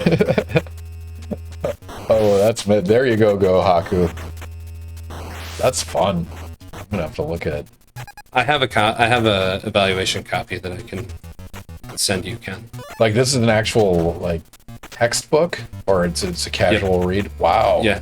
Oh, they have one for physics and physiology and I hit him with a bullet. Oh, I got him. So you got to get him twice more as he inchworms off the screen. Why is he in a wheelchair? He's the big boss man. This is 90s drug war, obviously. I apologize, Ryan. This game makes no sense. But that's kind of why we play it. Oh, nice. That was veteran. Nice and clean hit. That was beautiful. So Go Haku, that looks like a fun one. Like, you have an evaluation physical copy or PDF copy? PDF copy. I am genuinely curious. If you are willing to send that to me, I would love to take a look. So we've committed in, nice. Okay, so he's going to drop a yellow card. Then you'll pick that up and go through the door. So we've gone with, if you're familiar with Rice University OpenStax, the open access, that's what we use for general chemistry now. And it's not necessarily as polished as the commercially available ones, but it's also free. Yeah, we used OpenStax for a couple of years. Yeah. But all right, I'm going to coach you through this. So you're going to want to go to the top of the screen. You're going to get away from him, and you're going to jump and then rocket him in the hat. Yep. So go to the other side, and you'll want to be at the top of the screen because then his tongues can't hit you, which is another sentence I had to utter tonight. So go to the right, just walk this way. You have quite a bit of distance. Get space, stop, turn around, jump, shoot rockets. Okay. Go Haku. I can find a PDF somewhere. Absolutely, the internet is a vast. But if it's useful, you might as well pay the authors. Yep, that's very close. So it's basically when you're on the way down is when you'll tap the rocket button. Oh, that was very close.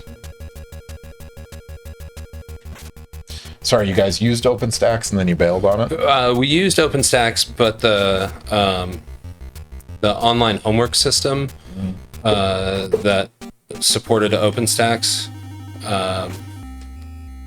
was not as good as it needed to be for the students. Yeah. You're talking about WebAssign? Is that the one you guys used? This one was what used to be Sapling, Okay. which switched to... Perfect. Okay, rockets to the face. Little lighter tap. So you'll reveal his skeleton at some point. Maybe let him get a little bit closer. Hitboxes are weird.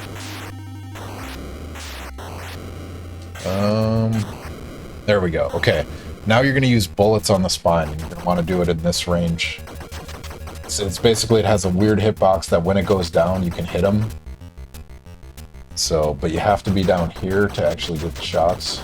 There you go. You got one of the vertebrae. So you're going to do that basically over and over again. So walk a distance away, turn around, shoot bullets, walk some more. Sorry, anyway, the software for the question was... The online support platform that supported the OpenStax text was not as good as what it needed to be for the students. And so we switched to one that's not OpenStax. Oh, there you go. Go right. Find the door. Oh, that was quick. Jabnot has a question quick because we have about 15 seconds left in the game. You're going to walk right and find a door.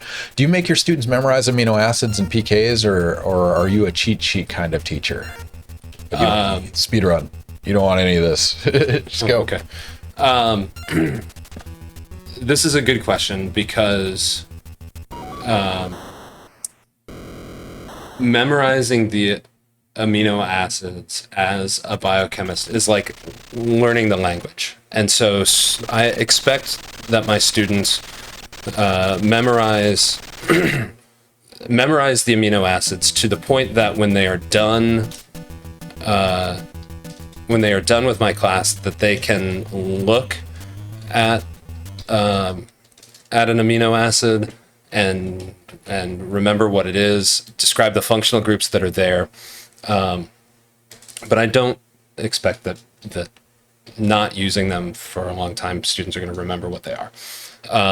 So during the course of the class, I expect that they memorize the amino acids because that's like learning the alphabet of the language. The pKa's are a little bit different because in general, there's a good general rule of thumb that for the main chain carboxylic acid, the pK is about 2. For a side chain carboxylic acid, it's about 4. For the main chain amine, it's about 9. And for a side chain amine, it's about 12. So if they can remember that, then that's good enough for pKas. So that time you did an 1844. That puts you as number 4 on the list, ignoring me. So yeah, of the 40 or so people that have run it, you're in the top 5. So congratulations. The world record time, my best time is 9 minutes and 7 seconds. The world record is 9 minutes and 4 seconds. So I got superseded by 3 seconds on a world record time. So congratulations on that. All right. What's the best way to ingest amino acids for bodybuilding? I am not a bodybuilder, but I would, for dietary advice, I would stick to moderation. That's fair. We talked about the mountain earlier, though. Yeah, we did. Where did the 6 ribeyes go? Yeah. There is a YouTube video of him describing what he eats in a day. So you can check that out. It's like a 20-minute YouTube video, but I think it's worth the watch. So if you want to be the world's strongest man, and God, he's got to be, what, 6'8", something like that? Huge. He's 6'8", like 300 something pounds. Absolute beast of a human being, which is breathtaking. Right. We're 5 minutes early because you beat that way too fast. Do you want to do Mike Tyson one more time? There's no way that I can beat Mike Tyson. That's fair. That's non-trivial. I mean, we can hang out for 5 minutes. We can call it quits early. I don't want to free video game time. I don't want to deprive you of that. Is there another good one to play in 5 minutes? Mario Brothers, Yeah. the original. The world record is 4 minutes and 55 seconds, so you have time. I can't do that. We started trying to get my kids to play this because what Claire really struggles with is pressing multiple buttons at once, and this one is pretty easy. You don't have to. Yeah. You don't have to do too much here. Oh. But she still wasn't very good at it. Well, the hard part is this is an unforgiving game. Like it is. It's not easy, especially when you get past the first world. It starts getting. But yeah, fun factoid for you, Ryan, on this game. If you keep track of speed running, they're basically 3 frames away from an absolutely perfect Mario Brothers run. Like a computer simulated run, they are 3 frames away. And so it's like, 0.3 of a second. How good people have gotten at this. So they basically maximized a perfect run for 4 minutes and 54 seconds. It's pretty breathtaking that they're still breaking records after 35 years. But that right there is a veteran move, ladies and gentlemen. And the shortcut. You got it. And we do have Game Genie codes in, so you have infinite lives right now. Okay. We can make it so you stay as Fire Mario, even if you get it. Want to do that? Do you want to beat this? The problem is I don't remember what to do after that. Yeah. You're all, I'm pretty sure there's a warp tunnel in this level too, isn't there? Nope, it's the next one, and I'll walk you through that because we're gonna do it. Let's have you beat NARC and Mario tonight. You're fine. The other cheat code I have loaded up on this is enemies die when they touch you. So if you want to go full-blown God mode, we can do that. Yeah, no, you've definitely done this before.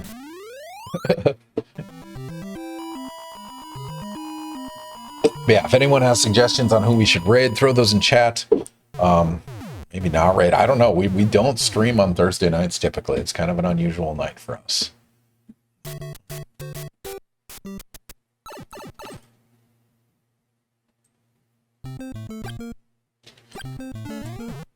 I mean, so other than the flight, other than the power going out, how's your visit to Tallahassee this week? It's been good. Yeah.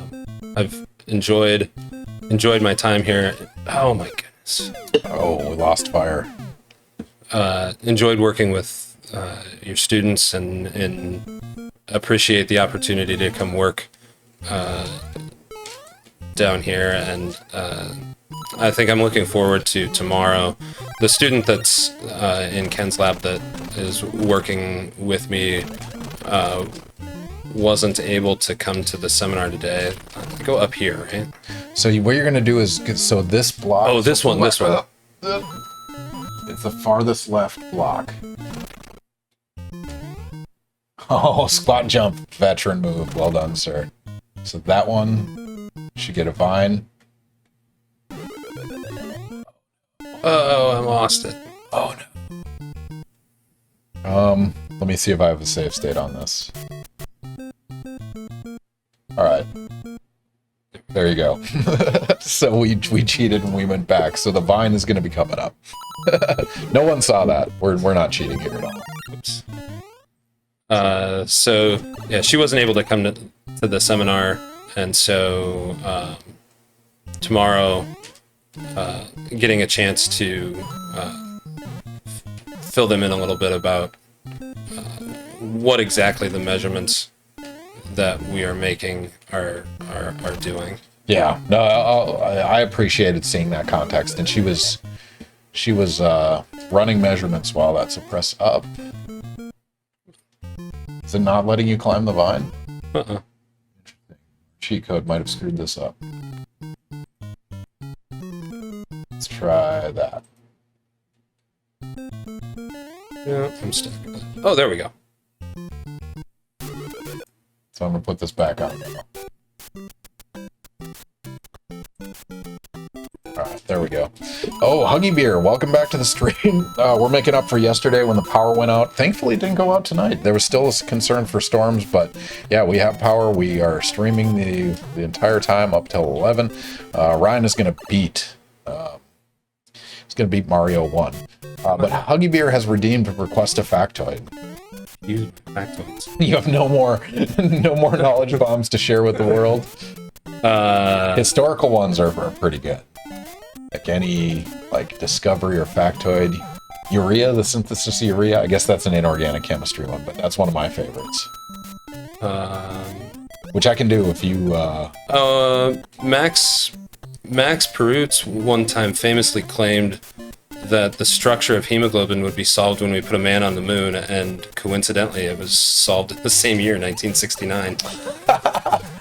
So that was like a sarcastic statement. When did he make that? Prior to 1969. Yeah.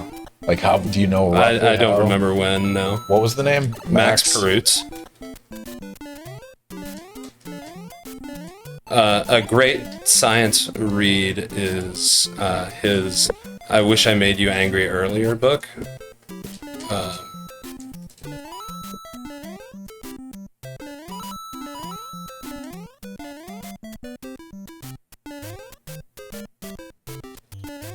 want to see if I can find this. Search moon. I told Bob to pretend hemoglobin was the moon and peptides a spaceship. It's not going to get me to that answer. And I heard this from my graduate advisor, so I'm not sure where you can find that quote. 1937 began the ambitious project of using X-ray diffraction to uncover biological function of hemoglobin. That's a perspective from 1962. And the nice part is, as long as you don't fall down any of the holes, you're okay.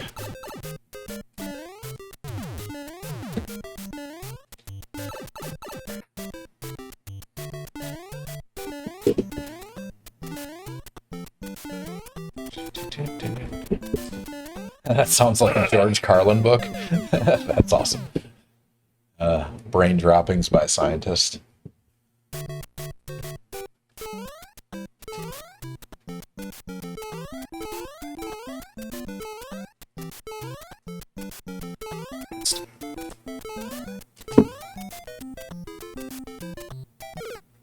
Oh, speedrun strats. What are there, 9 worlds in this?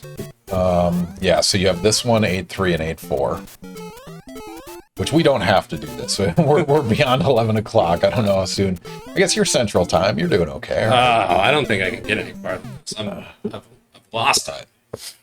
So I made it to 8-2. Yeah. All right. Well, Ryan, it's been a pleasure. Thank you for joining me on Ask a Scientist Gaming. I sent him an email like a week ago. Hey, do you want to play video games and, hang out and talk science on Twitch? And he's like, yes, I absolutely do. So, Ryan, thank you for joining me. Any parting words for the audience? Parting words? Yeah. Thank you all for tolerating this excellent gameplay. Absolutely. Excellent gameplay. All right. So in terms of our next guest, so we have a break. My guest next week had to bump back to a later time, and then we have July 5th. So our next stream isn't going to be till July 12th, and it's going to be Paul Renifro, who's actually a historian, studies post-1945 U.S. This is political and cultural history, carceral state, like imprisonment in the prison system, moral panic in particularly I'm intrigued by. This is the idea of panicking, like kids being kidnapped and everyone's trying to steal your kids for like the satanic panic as well, where there were people, this is like Salem witch trials type stuff that still happens today. So yeah, he'll be our guest on July 12th. And then after that we have Jerome Arenito. He's a biologist. He studies mechanobiology in terms of mechanical stress and what effect that has on cells and things like that. After that, we have Jeffrey Kahn 2 weeks later, who studies federal tax law. So he's actually a lawyer that's a professor at FSU that teaches federal tax law. And then August 23rd, our last guest of the summer will be Nathan Kroc, who does scientific computing and in particular does artificial intelligence and machine learning and things like that. So he'll be excited to talk about ChatGPT and the implications, particularly, administrative as well as academic. So yeah, we have a summer filled out. I'll update the schedule on Twitch as well as on Discord. So yeah, it should be a full summer, but again, we won't be back till July 12th. So hope everyone enjoys their time off. Ryan, thank you again for joining me. Audience, thank you as always. It's always a pleasure to have you. The questions are amazing. It takes us down pretty interesting paths consistently. Yeah. You guys make us think on our toes, so we really appreciate it. And thank you as always for the comments, suggestions. And yeah, stick around. I guess we'll figure out somebody to rate. But always a pleasure. See you guys later.